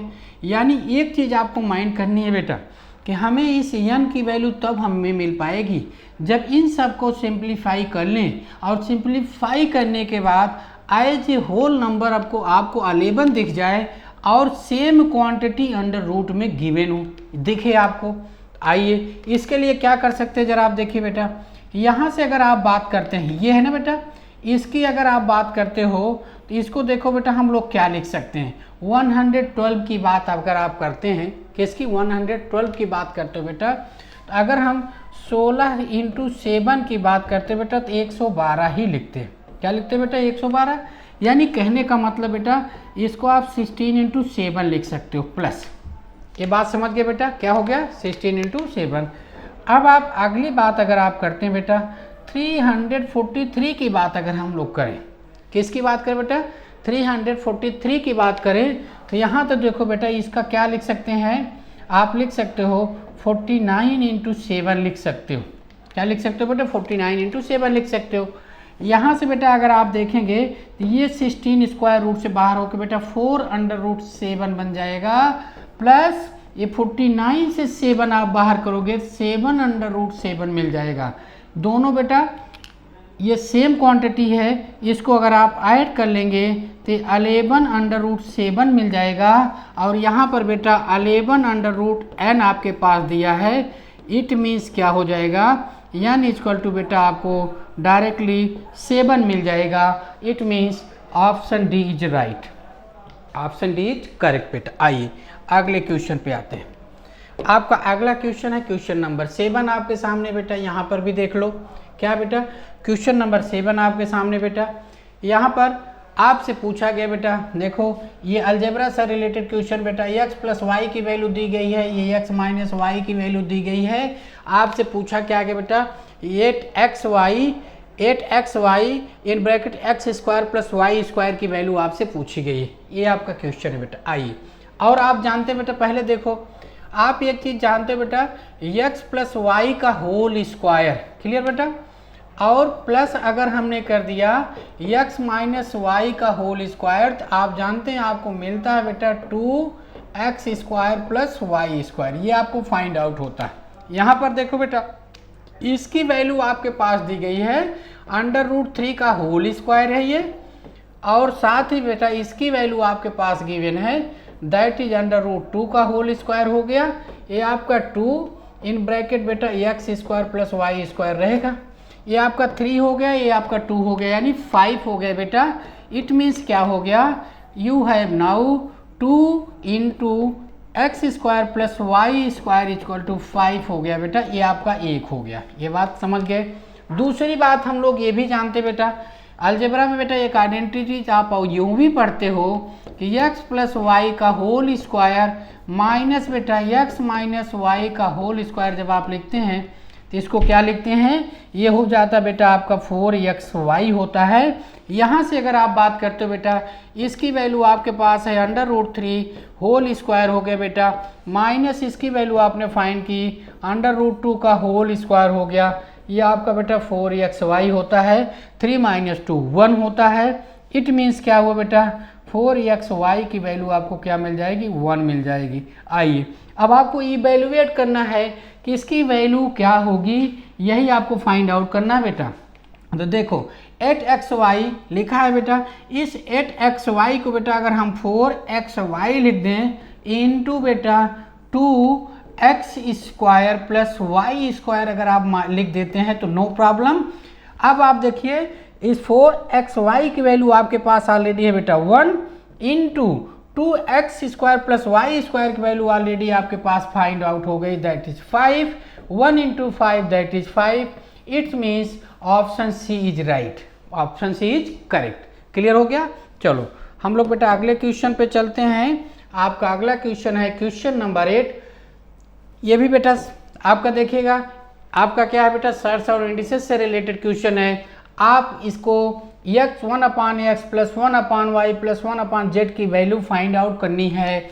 आपके पास गिवन है 2 की पावर x इक्वल टू 3 की power y equal to 6 power minus z, ये लिखा है बेटा 6 पावर माइनस z। इसको आप k अज्यूम कर लेते हैं। k अज्यूम करने के मीन्स क्या हो गया बेटा, 2 इक्वल टू नाउ यू है k की पावर 1/x एंड बेटा 3 इक्वल टू यू है k की power 1/y and also you have 6 equal to k की पावर -1/z। यहाँ पर बेटा 6 को हम लिख सकते हैं 2 इंटू 3 लिख सकते हैं, ये आपका k की पावर -1/z होगा। और इस 2 की वैल्यू बेटा आप लिख दोगे k की पावर 1/x इंटू इस 3 की वैल्यू आप लिख दोगे बेटा k की पावर 1/x है बेटा k की पावर 1/y इक्वल टू बेटा k की पावर -1/z हो जाएगा। और इसको जब आगे और आप सिंप्लीफाई कर लोगे बेटा तो आपको मिलेगा k की power 1/x plus 1/y equal to k की पावर -1/z। यहाँ से बेटा बेस सेम होता है, इक्वल का साइन होता है बेटा, तो आप जानते हो a की power m equal to a की पावर n की कंडीशन में m इक्वल टू n मिलता है, m इक्वल टू n। तो यहाँ पर बेटा बेस आपके दोनों सेम है, इक्वल का साइन है, इसका मतलब है दोनों की इंडिसेस क्या होंगी बेटा, बराबर हो जाएंगी। 1/x plus 1/y equal to -1/z। Right side को बेटा ट्रांसपोज कर लो लेफ्ट साइड में, 1/x plus 1/y plus 1/z equal to आपको मिल जाएगा 0। ये आपका बेटा क्या हो गया, आंसर हो जाएगा ऑप्शन ए इज करेक्ट। ठीक, आइए अगले क्वेश्चन पर हम लोग आते हैं। नेक्स्ट क्वेश्चन आपके सामने है क्वेश्चन नंबर 9 की आप बात करते हैं। क्वेश्चन नंबर 9 में देखिए बेटा x की वैल्यू आपके पास दी गई है 3 प्लस √8 दी गई है। आपको फाइंड आउट करना है किसका, x square plus 1/x square. तो पहली चीज़ आप जानते रहिए बेटा, जो आपके पास दिया है x इक्वल टू 3 प्लस √8 ये लिखा है। इसको अगर आप देखें बेटा तो थोड़ा सा ऐसे भी लिख सकते हैं। आप क्या लिख सकते हैं ज़रा देखिए कि स्क्वायर अगर आप यहीं से कर लें तो सीधे सीधे इस स्क्वायर कर लीजिए तो क्या होगा बेटा, ये 9 हो जाएगा, 8 हो जाएगा, ठीक है, और क्या हो जाएगा बेटा, 6√8 हो जाएगा। ये बात समझ गए। और थोड़ा सा कर लें तो 17 + 6√8 हो जाएगा। ये बात क्लियर हो गई एक्स स्क्वायर की। अब इसका देखो बेटा, जब आप 1/x² निकालते हो तो इसी संख्या का क्या मिलता है आपको, कॉन्जुगेट मिलता है। इस संख्या का कॉन्जुगेट क्या होगा, आप यूं समझिएगा, अगर a + √b है बेटा, इसका जो कॉन्जुगेट मिलता है वो होता a - √b होता है। क्या होता है, a - √b। अब इसका कॉन्जुगेट जो 1/x² का मिलेगा बेटा नंबर आएगा, उसकी वैल्यू आएगी 17 - 6√8। आपका क्वेश्चन है बेटा x² + 1/x² की वैल्यू फाइंड आउट करनी है। तो x की वैल्यू बेटा सीधे सीधे नंबर आप यही रख देंगे 17 + 6√8, और जब इसकी वैल्यू आप निकालोगे बेटा किसका, 1/x² की वैल्यू इसमें आप ऐड करेंगे 17 - 6√8, ये दोनों आपके बेटा प्लस माइनस कैंसिल हो जाएंगे। Now it's becomes 34, it's means right answer is C. Right answer is C हो गया। आइए अगले क्वेश्चन पे हम लोग चलते हैं। आपका अगला क्वेश्चन बेटा क्वेश्चन नंबर 10 में क्या है बेटा, देखो, if a and b are two positive integers, if a and b are two positive integers such that a² - b² = 19, then what will be the value of a? ये आपका question है बेटा। देखिए अब आपके पास जो क्वेश्चन बेटा a² - b² = 19, ठीक है, दोनों पॉजिटिव इंटीजर हैं बेटा। अब आप देखो बेटा, इसको अगर आप ब्रेक करते हैं, एक हो गया बेटा a - b और एक हो गया बेटा a + b, यही हो गया बेटा। इसको अगर आप देखें, इसको भी आप फैक्टराइज करेंगे तो 1 × 19 ही आप लिख सकते हैं, इसके अलावा बेटा कुछ नहीं। इट मीन्स क्या होगा बेटा, आइदर a - b = 1 हो जाएगा, a - b = 1 हो जाएगा बेटा, या फिर a + b = 19 होगा। इसी को रिवर्स कर सकते हैं बेटा, या तो a + b आप यूं कर सकते हो, a + b की वैल्यू बेटा 1 अगर आप कहते हैं तो a - b की वैल्यू क्या हो जाएगा 19।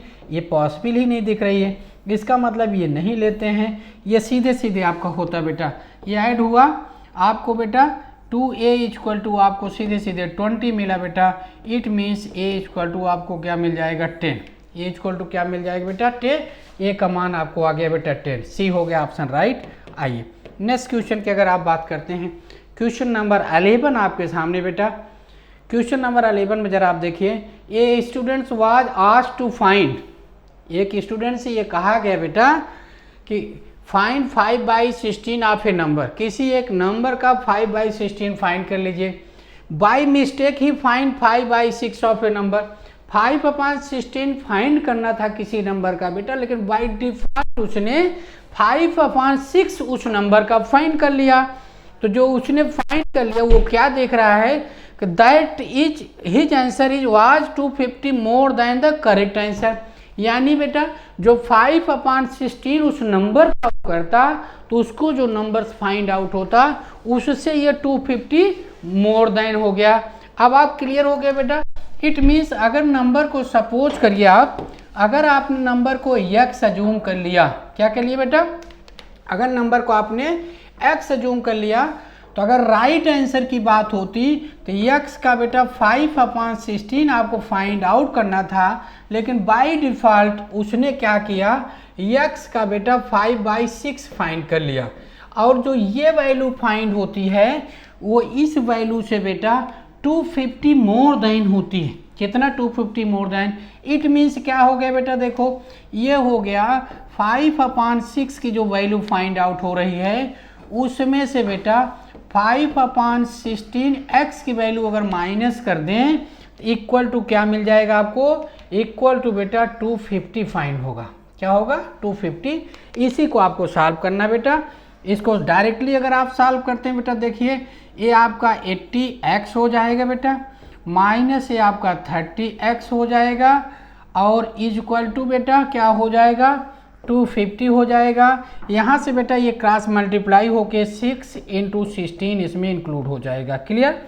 यहाँ से बेटा आप देख रहे हो तो 50x हो जाएगा, और आपको x की वैल्यू यानी वो नंबर फाइंड आउट करना है। इट मीन्स ये हो जाएगा बेटा 250 इंटू 6 इंटू 16/50 आपको मिल गया। क्या मिल गया? 50 मिल गया। ये बात आप समझ गए बेटा। 50 5 जा कितना हो गया बेटा? 250, 5 6 जा 30 हो गया, और 30 इंटू 16 आपको मिलता है बेटा आंसर। ये क्या हो गया बेटा? 480, यानी 480 जो होगी वो नंबर होगा जो जिसका ये कैलकुलेशन करना था। ठीक है बेटा। तो अगर आप आंसर की बात करते हैं, आंसर देख लीजिए 480। इट मीन्स ऑप्शन बी आपका क्या होगा बेटा? ऑप्शन बी आपका राइट होगा। क्लियर? आइए नेक्स्ट क्वेश्चन पे हम लोग चलते हैं। आपका अगला क्वेश्चन आपके सामने बेटा क्वेश्चन नंबर 12 की बात करते हैं। क्वेश्चन नंबर 12 में आपके पास गिवन है बेटा, दो नंबर्स हैं जिसका एचसीएफ और एलसीएम आपके पास दिया है बेटा 12 एंड 336, और एक नंबर उसमें से दिया है 84, तो दूसरा नंबर आपसे पूछा जा रहा है। ठीक है बेटा। एज यू नो, जैसा कि आप जानते हैं बेटा कि प्रोडक्ट ऑफ टू नंबर्स, क्या बेटा? Product of two number is equal to product of their HCF and LCM. ये आप जानते हैं बेटा। अगर आप देख रहे हैं एक नंबर आपके पास है बेटा, फर्स्ट नंबर है, सेकंड नंबर हमारे से फाइंड आउट करना है। यहाँ हमने बेटा सेकंड नंबर लिख दिया, इज इक्वल टू बेटा इन दोनों नंबर्स का एलसीएम और एचसीएफ आपके पास दिया है, उसका आप प्रोडक्ट लिखते हैं। यानी बेटा second number is equal to, अब आपको डायरेक्टली आंसर मिल जाना चाहिए, that will be 12 into 336 upon बेटा क्या हुआ? 84 हुआ। आप जानते हैं 12 से 1 जा 84 होता है। क्या होता है बेटा? 12 से 1 जा 84 हो जाता है। और देखो बेटा 7 5 जा, ठीक है बेटा। यहाँ पर आप देखिए 7 चौक 28 हो गया बेटा, क्या होगा? और 7 8 56 हो गया, यानी 48 हो जाएगा। 48 बेटा आपका सेकंड नंबर होगा। ठीक है। आइए आपका अगला क्वेश्चन ट्रिग्नोमेट्री से रिलेटेड है, जो केवल वैल्यू सब्स्टिट्यूट करने से इसका आंसर आपको मिल जाएगा। देखिए यह है आपका कास स्क्वायर 60, यह 4 sec square 30 minus tan square 45 upon sine square 30 degree plus cos square 30 degree. इसी की वैल्यू आपको बतानी है। तो पहले देखिए एक कॉन्सेप्ट आपको ये पता होना चाहिए कि साइन जो फार्मूला आपका होता है sine square theta plus cos square theta, इसकी वैल्यू होती है आपकी 1। क्या होती है? 1। तो एक चीज़ तो ये क्लियर हुआ, ये जो डिनोमिनेटर में क्वांटिटी आपकी गिवन है इसकी वैल्यू सीधे सीधे आपकी क्या हो जाएगी? 1। क्या हो जाएगी? 1। ये बात आप समझ गए। फिर दूसरी बात हम लोग करते हैं, देखिए आप जानते हैं tan 45 डिग्री की जो वैल्यू होती है 1। यहाँ से 1 रख देंगे। फिर आपकी बात आती है cos 60 डिग्री की, और आप जानते हैं cos जो 60 डिग्री की वैल्यू होती है ये होती है 1/2। कितनी होती है? 1/2। फिर आपके पास आता है क्वेश्चन sec 30 डिग्री, और आप जानते हैं sec 30 डिग्री को आप लिखते हैं 1 अपान cos 30। cos 30 की वैल्यू जो होती है √3/2 होती है। इट मीन्स ये हो जाता है आपका भाई 2 अपान √3। बस यही मान आपको रख देने हैं। चलिए ये है cos स्क्वायर 60, cos 60 की वैल्यू होता है 1/2, तो सीधे सीधे हो गया 1/2 का होल स्क्वायर। ठीक है। प्लस अब आपके पास 4 इंटू क्या है? सेक स्क्वायर 30, और सेक स्क्वायर 30 की वैल्यू हो जाएगी 2 अपान √3 का होल स्क्वायर। क्या हो जाएगा? 2 अपान √3 का होल स्क्वायर हो गया। ठीक। फिर आप देखिए ये माइनस tan 45 डिग्री की वैल्यू आपकी 1 होती है, 1 स्क्वायर हो गया। डिनोमिनेटर की वैल्यू आपको जानते हैं ये 1 हुई हो गया, कोई प्रॉब्लम नहीं है। अब इसको सॉल्व कर लेते हैं हम लोग। ये क्या हो गया? 1/4 प्लस ये क्या हुआ? ये 4 4 जा 16, 16 बाई कितना हो जाएगा भाई? 3 हो गया, -1 हो गया। इसको हम लोग सॉल्व कर लेते हैं। तो यहाँ देखो इसको सॉल्व करेंगे तो क्या हो जाएगा? 3 हो जाएगा। इसका एलसीएम अगर आप लेंगे सीधे सीधे 12 मिलेगा। ये 3 हो गया, ये कितना हो गया? 64 हो गया। ठीक है। ये -12 अपान क्या हो जाएगा? ये आपका 12 मिल जाएगा। ठीक है। यहाँ से आपका क्लियर हुआ। अब इसमें इसको ऐड करेंगे आप, क्या हो जाएगा? 67 माइनस 12 अपान क्या आ जाएगा 12 आ जाएगा। अब 67 में 12 आप माइनस करोगे तो क्या हो जाएगा भाई, ये हो जाएगा 55 अपान 12 हो जाएगा। इट मीन्स आपका आंसर बी सही है, ऑप्शन बी इज राइट हो गया। ठीक, इसमें बहुत सिंपल था, सीधे सीधे आपको ट्रिग्नोमेट्रिकल रेशियोज की वैल्यू सब्स्टिट्यूट कर देंगे तो ये आंसर आपको मिल जाएगा। आइए अगले क्वेश्चन पे चलते हैं हम। आपका अगला क्वेश्चन आपके सामने है क्वेश्चन नंबर 14। क्या है क्वेश्चन नंबर 14 में क्या है, दो समांतर the distance between two parallel cards of length 8 centimetre each in a circle of diameter 10 centimetre each. ठीक है बेटा, आप जरा सोचिए क्या क्वेश्चन पूछा है, ये सर्कल है आपका, क्वेश्चन समझिएगा। अब दो पैरेलल कॉर्ड्स की बात कर रहा है और जिनकी लेंथ 8 सेंटीमीटर है। तो एक चीज़ ये क्लियर होता है, अगर पैरेलल कार्ड होगी, क्या बेटा, अगर पैरेलल कार्ड होगी तो एक चीज़ ये क्लियर होता है कि ये सेंटर के दोनों साइड ही हो सकती है, क्योंकि लेंथ ऑफ द कार्ड्स क्या होगी, एक ही पॉइंट पे केवल एक ही कार्ड की लेंथ बराबर हो सकती है। एक बात ये क्लियर हो गई, यानी अगर ये सेंटर होगा, ये सेंटर होगा तो क्लियर हो गया कि एक कार्ड इधर है तो दूसरी कार्ड भी इधर होगी। ये बात आप समझ गए होंगे। अगर ए बी और सी डी ये दो कार्ड अगर आप ले लेते हैं, इन दोनों की लेंथ आपकी इक्वल है। इट मीन्स क्या है, A B equal to C D equal to 8 centimetre, ये गिवन है। और क्या दिया है जरा सोचिए, ये सेंटर है। ठीक है, आपसे पूछा क्या गया है, आपसे क्वेश्चन ये पूछा गया है और इनके बीच जो डायामीटर सर्किल का है वो है 10 सेंटीमीटर। डायमीटर सर्किल का अगर 10 सेंटीमीटर तो इसको अगर हम यहाँ से फाइंड आउट करें, यानी यहाँ से मिला दें या फिर यहाँ ए से मिला दें, ये रेडियस होगी जिसकी लेंथ हो जाएगी 5 सेंटीमीटर। क्या हो जाएगी 5 सेंटीमीटर। अब इस सेंटर से कार्ड पर हम परपेंडिकुलर अगर ड्रा करते हैं तो 90 डिग्री के ही एंगल होंगे। क्या होंगे, 90 डिग्री के एंगल होंगे। और आपको ये पता है कि ये टोटल 8 सेंटीमीटर है, 8 सेंटीमीटर। और जब सेंटर से कार्ड पर परपेंडिकुलर ड्रा करते हैं तो वो कार्ड को दो इक्वल पार्ट्स में डिवाइड करती है। कौन, परपेंडिकुलर। इसका मतलब ये हो गया 4 सेंटीमीटर और ये एंगल होता है 90 डिग्री। अब ये आपका सेंटर था तो पाइथागोरस ट्रिपलेट से ये क्लियर हो गया कि इसकी लेंथ क्या आ जाएगी 3 सेंटीमीटर। और यही सेम कंडीशन इधर भी होगी। तो आपसे पूछा गया है डिस्टेंस बिटवीन द कार्ड पूछा गया है, यानी अगर यम ये हो जाए एन हो जाए तो ये परपेंडिकुलर डिस्टेंस यम एन जो होगी ये क्या हो जाएगी 2 इंटू 3 सेंटीमीटर होगी, बिकॉज ये दोनों डिस्टेंस भी क्या होंगी, सेम होगी। तो यहाँ से आपको मिल जाएगा भाई 6 centimetre. Option A is right. Clear हो गया। आइए सेकंड क्वेश्चन पे चलते हैं हम लोग। मीन्स आपका नेक्स्ट क्वेश्चन आपके सामने है, ये क्वेश्चन नंबर 15। क्वेश्चन नंबर 15 की जरा अगर हम लोग बात करते हैं, देखिए क्या है आपके पास, if the sides of a triangle are in the ratio, ये ट्रायंगल की साइड्स का रेशियो है। ठीक है, तो जरा आप देखिए, अगर A:B:C ये अगर हम ट्रायंगल की साइड्स ले लेते हैं, इसको हमारे पास है 3:4, 1 जा 4 + 1 5 बाई क्या हो गया भाई 4 हो गया, और ये इस टू क्या हो गया 4 3 जा 12 + 1 13/4 आ गया। क्लियर। इसको अगर हम लोग और सिंप्लीफाई करते हैं तो ये 12:5:13 हम लिख सकते हैं, नो प्रॉब्लम। यहाँ से देखते हैं, आपसे ये क्वेश्चन पूछा है ये त्रिभुज कैसा है। त्रिभुज कैसा सेंस मीन्स क्या है, ये राइट एंगल ट्रायंगल है, आइसोसेलेस ट्रायंगल है, ऑब्ट्यूज ट्रायंगल है या फिर एक्यूट ट्रायंगल है, ये आपको बताना है। तो यहाँ से देखिए, अगर हम लोग पाइथागोरस ट्रिपलेट को थोड़ा सा माइंड करें, 5, 12 और 13 ये है रेशियो में है बेटा। ये क्या इंडिकेट करता है, किस टाइप से जो भी ट्रायंगल आपको मिलता है बेटा पाइथागोरस ट्रिपलेट के अकॉर्डिंग, ये आपका राइट एंगल ट्रायंगल होता है। क्या होता है, राइट एंगल ट्रायंगल होता है, जिसमें 13 आपका हाइपोटेन्यूज होता है, यानी ट्रायंगल का कर्ण होता है। इस आधार पर आपका ऑप्शन ये राइट है बेटा। ठीक है, आइए आप नेक्स्ट क्वेश्चन पे चलते हैं।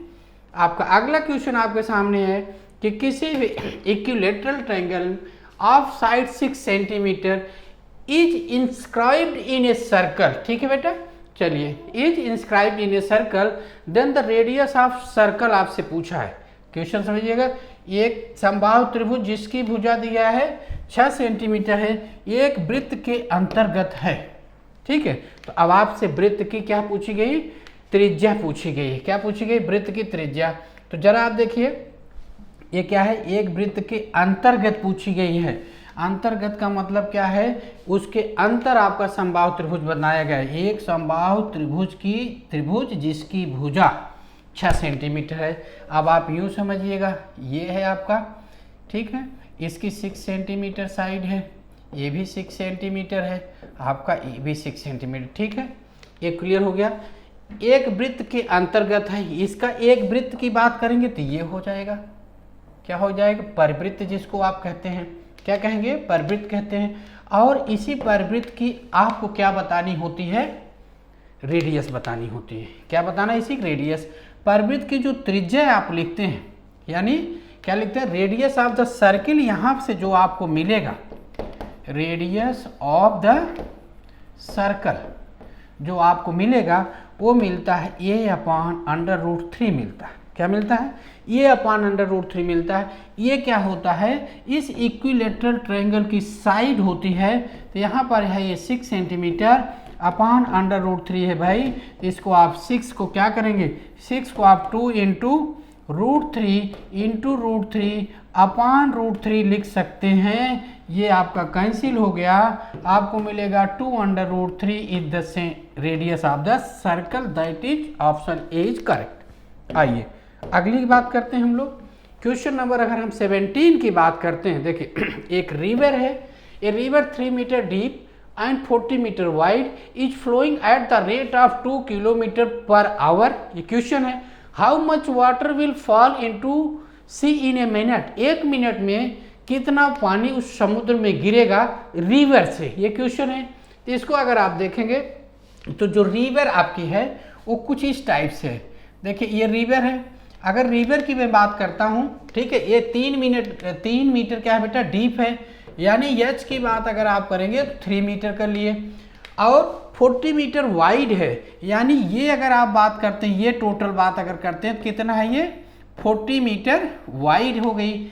और इसमें जो पानी फ्लो कर रहा है, वाटर जो फ्लो कर रहा है वो स्पीड है 2 किलोमीटर पर आवर की। ठीक है, 2 किलोमीटर पर आवर। तो यहाँ पर जो आप करेंगे, यानी ये आपका कॉन्सेप्ट होना चाहिए कि 1 घंटे में 1 आवर में कितना पानी फ्लो कर रहा है। ठीक है, तो आप लिखेंगे flowing water in 1 hour. In 1 hour जो करेंगे तो ओवरऑल अगर इसका कंस्ट्रक्शन आप देखते हैं तो ये आपको एज ए क्यूबाइड दिखता है। क्या दिखता है, एज ए क्यूबाइड दिखेगा। ठीक है बेटा, तो यहाँ पर क्या हो जाएगा, LB/H इसका वॉल्यूम होगा, LBH क्या होगा बेटा, इसका एक वॉल्यूम हो जाएगा, जिसमें L की वैल्यू क्या लिखेंगे, 2 किलोमीटर लिखेंगे। और 2 किलोमीटर बेटा जब मीटर में हम लोग कन्वर्ट करेंगे तो क्या करेंगे हम लोग, 1 सेंटीमीटर, एक आपका बेटा टोटल किस में निकालना है, किलोमीटर, और जानते हैं ये मीटर में आपको दिया है तो 1000 मीटर से हम मल्टीप्लाई कर देंगे। B की वैल्यू आपकी 40 हो जाएगी बेटा, और H की वैल्यू 3 हो जाएगी। यहाँ तक ठीक है। अब आपका क्वेश्चन जो पूछा है वो इन ए मिनट आपसे पूछा गया है। क्या पूछा है, इन ए मिनट। ये तो आपका 1 घंटे में था, इन ए मिनट अगर आप निकालना चाहते हैं, इसका आंसर फाइंड आउट करना है, तो यहाँ पर क्या करेंगे, यही क्वांटिटी आपकी होगी जिसमें आप क्या करेंगे, 60 से डिवाइड कर देंगे। 60 से डिवाइड क्यों कर रहे हैं, क्योंकि आप जानते हैं 1 मिनट में कितना आवर होता है। ये बात समझ गए।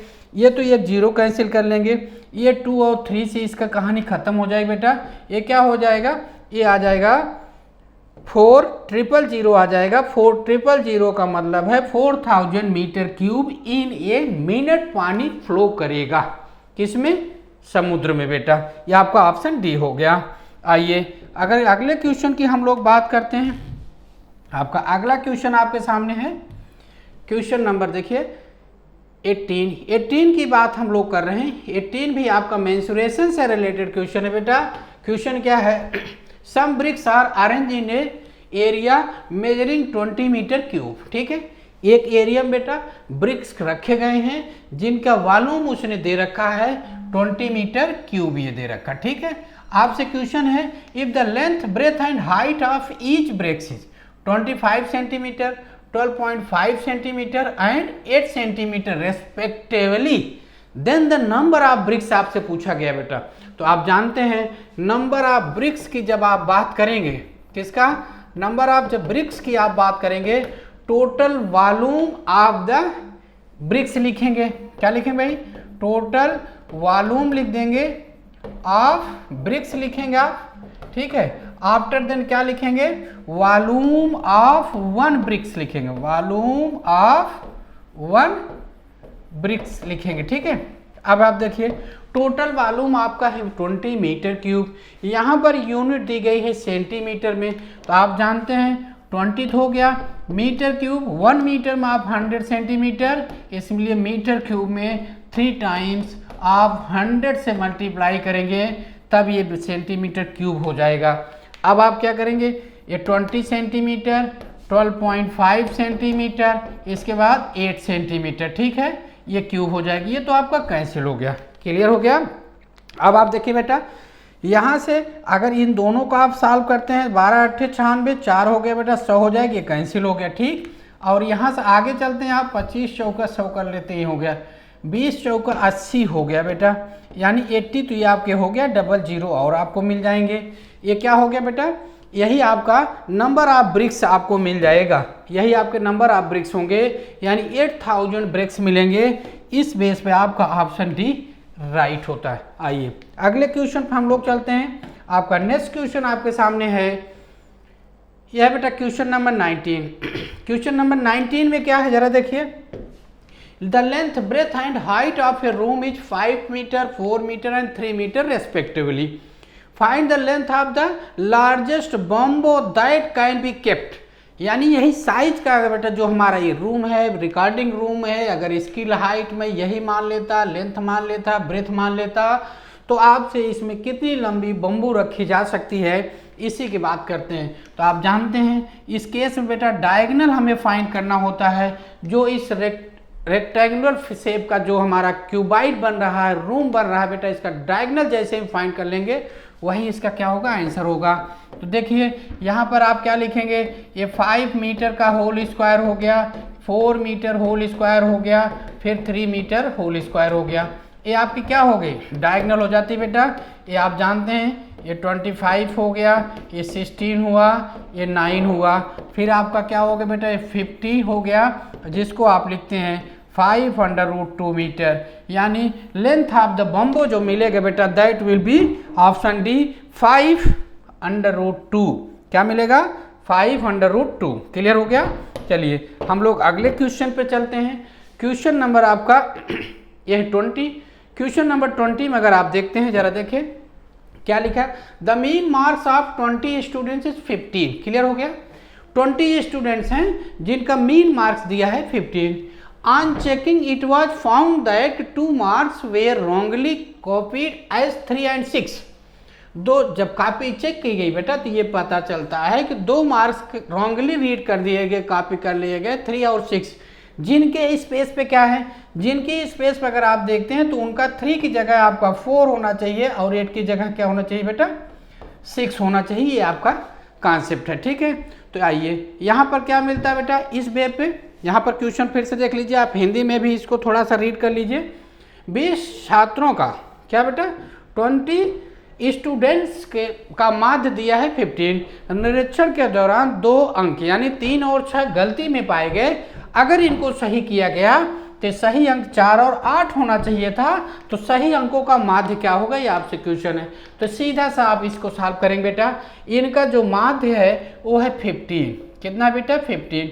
अब आप जरा देखिएगा क्या है कि 3 की जगह बेटा 4 की स्पेस पर 3 होना चाहिए था, सॉरी 4 की जगह 3 रीड करते हैं, यानी 3 के स्थान पे क्या होना चाहिए 4 होना चाहिए। तो कितना बढ़ रहा है बेटा 4 - 3 कर लेंगे, फिर क्या करेंगे प्लस, दूसरा क्या बेटा 8 की जगह यानी 8 के प्लेस पे आपने यानी 6 रीड हुआ है, तो इसका डिफरेंस कितना आएगा बेटा 8 - 6 हो गया, ठीक है। कितनी संख्याएं हैं टोटल बेटा 15 है। तो इनका जो ये मान आएगा बेटा प्लस माइनस का जो डिफरेंस था इसको आप कर लेते हैं। यहाँ से देखो बेटा 1 मिलेगा, यहाँ से आपको 2 मिलेगा, कितना हो जाएगा बेटा 3 हो जाएगा। और जब 3 हो जाएगा यहाँ से क्या मिला आपका 1 मिला, क्लियर हो बेटा। यहाँ से क्या मिला आपको 2 मिला, इसी का आप एवरेज निकाल देंगे, ये हो जाएगा कितना 15 प्लस 1/5 हो जाएगा बेटा। क्या हो जाएगा बेटा 1/5 हो जाएगा। और इस दोनों को जैसे ही आपने सॉल्व किया that becomes 15.15, option B is right हो जाएगा बेटा। ठीक है, आइए अगले क्वेश्चन पे आप आते हैं। आपका अगला क्वेश्चन है A sell an article to B making a profit. ठीक है बेटा, 1/5 ऑफ द आउटले। यहाँ पर इस क्वेश्चन को जरा देखिए बेटा, एक ए है, ठीक है बेटा, क्या है ए आपका बी और ये आपका सी, क्लियर होगा। यहाँ से क्या करते हैं, A sell an article to B making a profit of 1/5 of it outlay. ठीक है बेटा, और क्या B sells it to C gaining 20%, if C sells it for ₹1000, sorry if C sells it for 600, कितने बेटा, अगर सी इसको 600 रुपये में सेल करता है और ensure A loss of 1/6 of the outlay, और जो उसका आउटले था, जो क्रय मूल्य था उसका 1/6 उसे लॉस हो जाता है। क्या हो जाता है, लॉस हो जाता है। तब आपसे पूछा जाता है कि उसे उसके हानि होने पर ए का क्रय मूल्य ज्ञात करना, ये आपको बताना है। ठीक है, तो यहाँ से देखिए, अगर इस क्वेश्चन को आप करते हैं बेसिक तरीके से, अगर मानते हैं बेटा, देखो ए बी सी हमने ले लिया, क्या लिया, ए बी सी ले लिया। अगर आप बात करते हैं, अगर बेसिक तरीके से बात करते हो, तो अगर आप अजेप्शन के तौर पे लेते हैं तो इसको x ले लीजिए, क्या ले लीजिए, x ले लीजिए। और x लेने के बाद आप क्या देखते हैं, ए में लागत मूल्य का 1/5 भाग लाभ कमाते हुए, यानी इसके लिए इसकी जो SP होगी x क्या हो जाएगी बेटा, ये क्या हो जाएगा x प्लस 1/6x हो जाएगा। इसको जब आप फाइंड आउट करेंगे तो क्या हो जाएगा बेटा, लाभ 1/6 हो गया, किसका, इसके CP का, ये क्या हो गया 7/6x, इसके लिए CP आ गया। ठीक है, अब इसने क्या किया, बी ने क्या किया बेटा, 20% का लाभ लेते हुए सी को दे दिया, यानी इसका जो SP होगा इसके लिए CP होगा 7/6x का 120% आप निकालते हैं। ठीक है बेटा, ये कैंसिल हुआ, ये आपका 6 है, ये 5 है, ये कैंसिल हो गया, यानी 7/5x, यही क्या हो गया बेटा, C की SP हो गई। ठीक है, C की SP हो गई। अब फिर क्या मिलता है, यदि C ने इसे 600 रुपये में बेचा, कौन सा बेचा, C, तो जिससे उसके लागत मूल्य का 1/6 रुपये की हानि हुई। अब ऐसे समझिए, C ने की क्या है, C के लिए तो ये CP हो गई, इसके लिए SP हो गई। अब ये क्या किया, C क्या करता है, इसे 600 रुपये में बेच देता है। होता क्या है बेटा, उसे लॉस होता है। लॉस कितना होता है, उसके क्रय मूल्य का 1/6। इसका क्रय मूल्य कितना है बेटा, CP का जो, यानी C का जो CP है वो कितना है आपके पास, 7/5x है। क्लियर हो गया। यहाँ से अगर लॉस की बात आप करते हैं तो लॉस क्या कहा बेटा, इसकी CP का 1/6, इसकी CP का 1/6 का मतलब क्या हुआ, 7/5x का क्या हो गया 1/6 पार्ट, ये क्या हो गया, लॉस हो गया। इसको अगर आपने सॉल्व किया 7/30x मिल गया बेटा, ये क्या हो गया, लॉस मिल गया। अब आप जानते हैं अकॉर्डिंग टू कंडीशन, चूँकि वो 600 रुपये में सी इसको बेच रहा है, फिर भी उसको लॉस हो रहा है, तो यानी SP बराबर जो आपको मिलेगा वो CP माइनस क्या मिलेगा बेटा, लॉस मिलेगा। यहाँ से तो आपको 600 रुपये मिल गया, CP आपको ऑलरेडी बेटा 7/5x था, और लॉस की बात आप करते हैं तो 7/30x हो गया। यहाँ तक क्लियर हुआ। इसको आप अगर सॉल्व करते हैं बेटा तो 30 एज LCM जब आप ले लेंगे तो 5 × 30 बेटा, 6 × 7 42 माइनस 7 इंटू x हो जाएगा। यहाँ से अगर आप बात करते हैं बेटा तो क्या हो जाएगा, ये 35 बाई क्या हो जाएगा बेटा, 30x हो जाएगा, 35/30x हो जाएगा। और इसको जब आप सॉल्व करेंगे तो आपको क्या मिल जाएगा, x का मान मिल जाएगा, और यही x जो होगा आपका क्या हो जाएगा, यही x आपका इसका a का CP हो जाएगा। a का पूछा है उसने। चलिए तो यहाँ से देखिए आपका 35/30 x is equal to finally आपको क्या मिलता है 600 मिल गया। ठीक है, ये आपका 7 हो गया बेटा, ये क्या हो गया 5 हो गया। ठीक है, तो आप x इक्वल टू क्या लिखेंगे, x इक्वल टू जब आप लिखेंगे तो ये हो जाएगा 600 इंटू 5/7 मिल जाएगा। ठीक है, इसी को हम सॉल्व कर लेते हैं बेटा, तो हमें क्या मिल जाता है a का क्रय मूल्य मिल जाएगा। ठीक है, चलिए आपकी बेस्ट फ्रेंड किताबें होती हैं जो आपका करियर बनाती हैं और आपके ड्रीम्स को पूरा करती हैं। इसलिए मेजर कल सी क्लासेस लेकर आया है रक्षा क्षेत्र के सभी परीक्षाओं की संपूर्ण तैयारी के लिए एमकेसी पब्लिकेशन की तरफ से बेस्ट स्टडी मटेरियल, जो कि सेना द्वारा प्रेस्क्राइब्ड लेटेस्ट पैटर्न पर आधारित हैं, जिसमें आपको मिलेगा आसान भाषा में explanation, chapter wise question paper और ढेर सारे क्वेश्चन के कलेक्शंस, ढेर सारे शॉर्टकट और ट्रिक के साथ साथ क्वेश्चन को इजी, मीडियम और हार्ड लेवल में बांटा गया है। लास्ट 5 ईयर के क्वेश्चन को चैप्टर और टॉपिक वाइज मेंशन किया गया है, जो कि आपके 100% सफलता को सुनिश्चित करेंगे। तो देर किस बात की, तो आज ही ऑर्डर कीजिए अपनी डिफेंस प्रिपरेशन की बुक dlp.majorkalsiclasses.com से और कॉल कीजिए 9696330033 पर।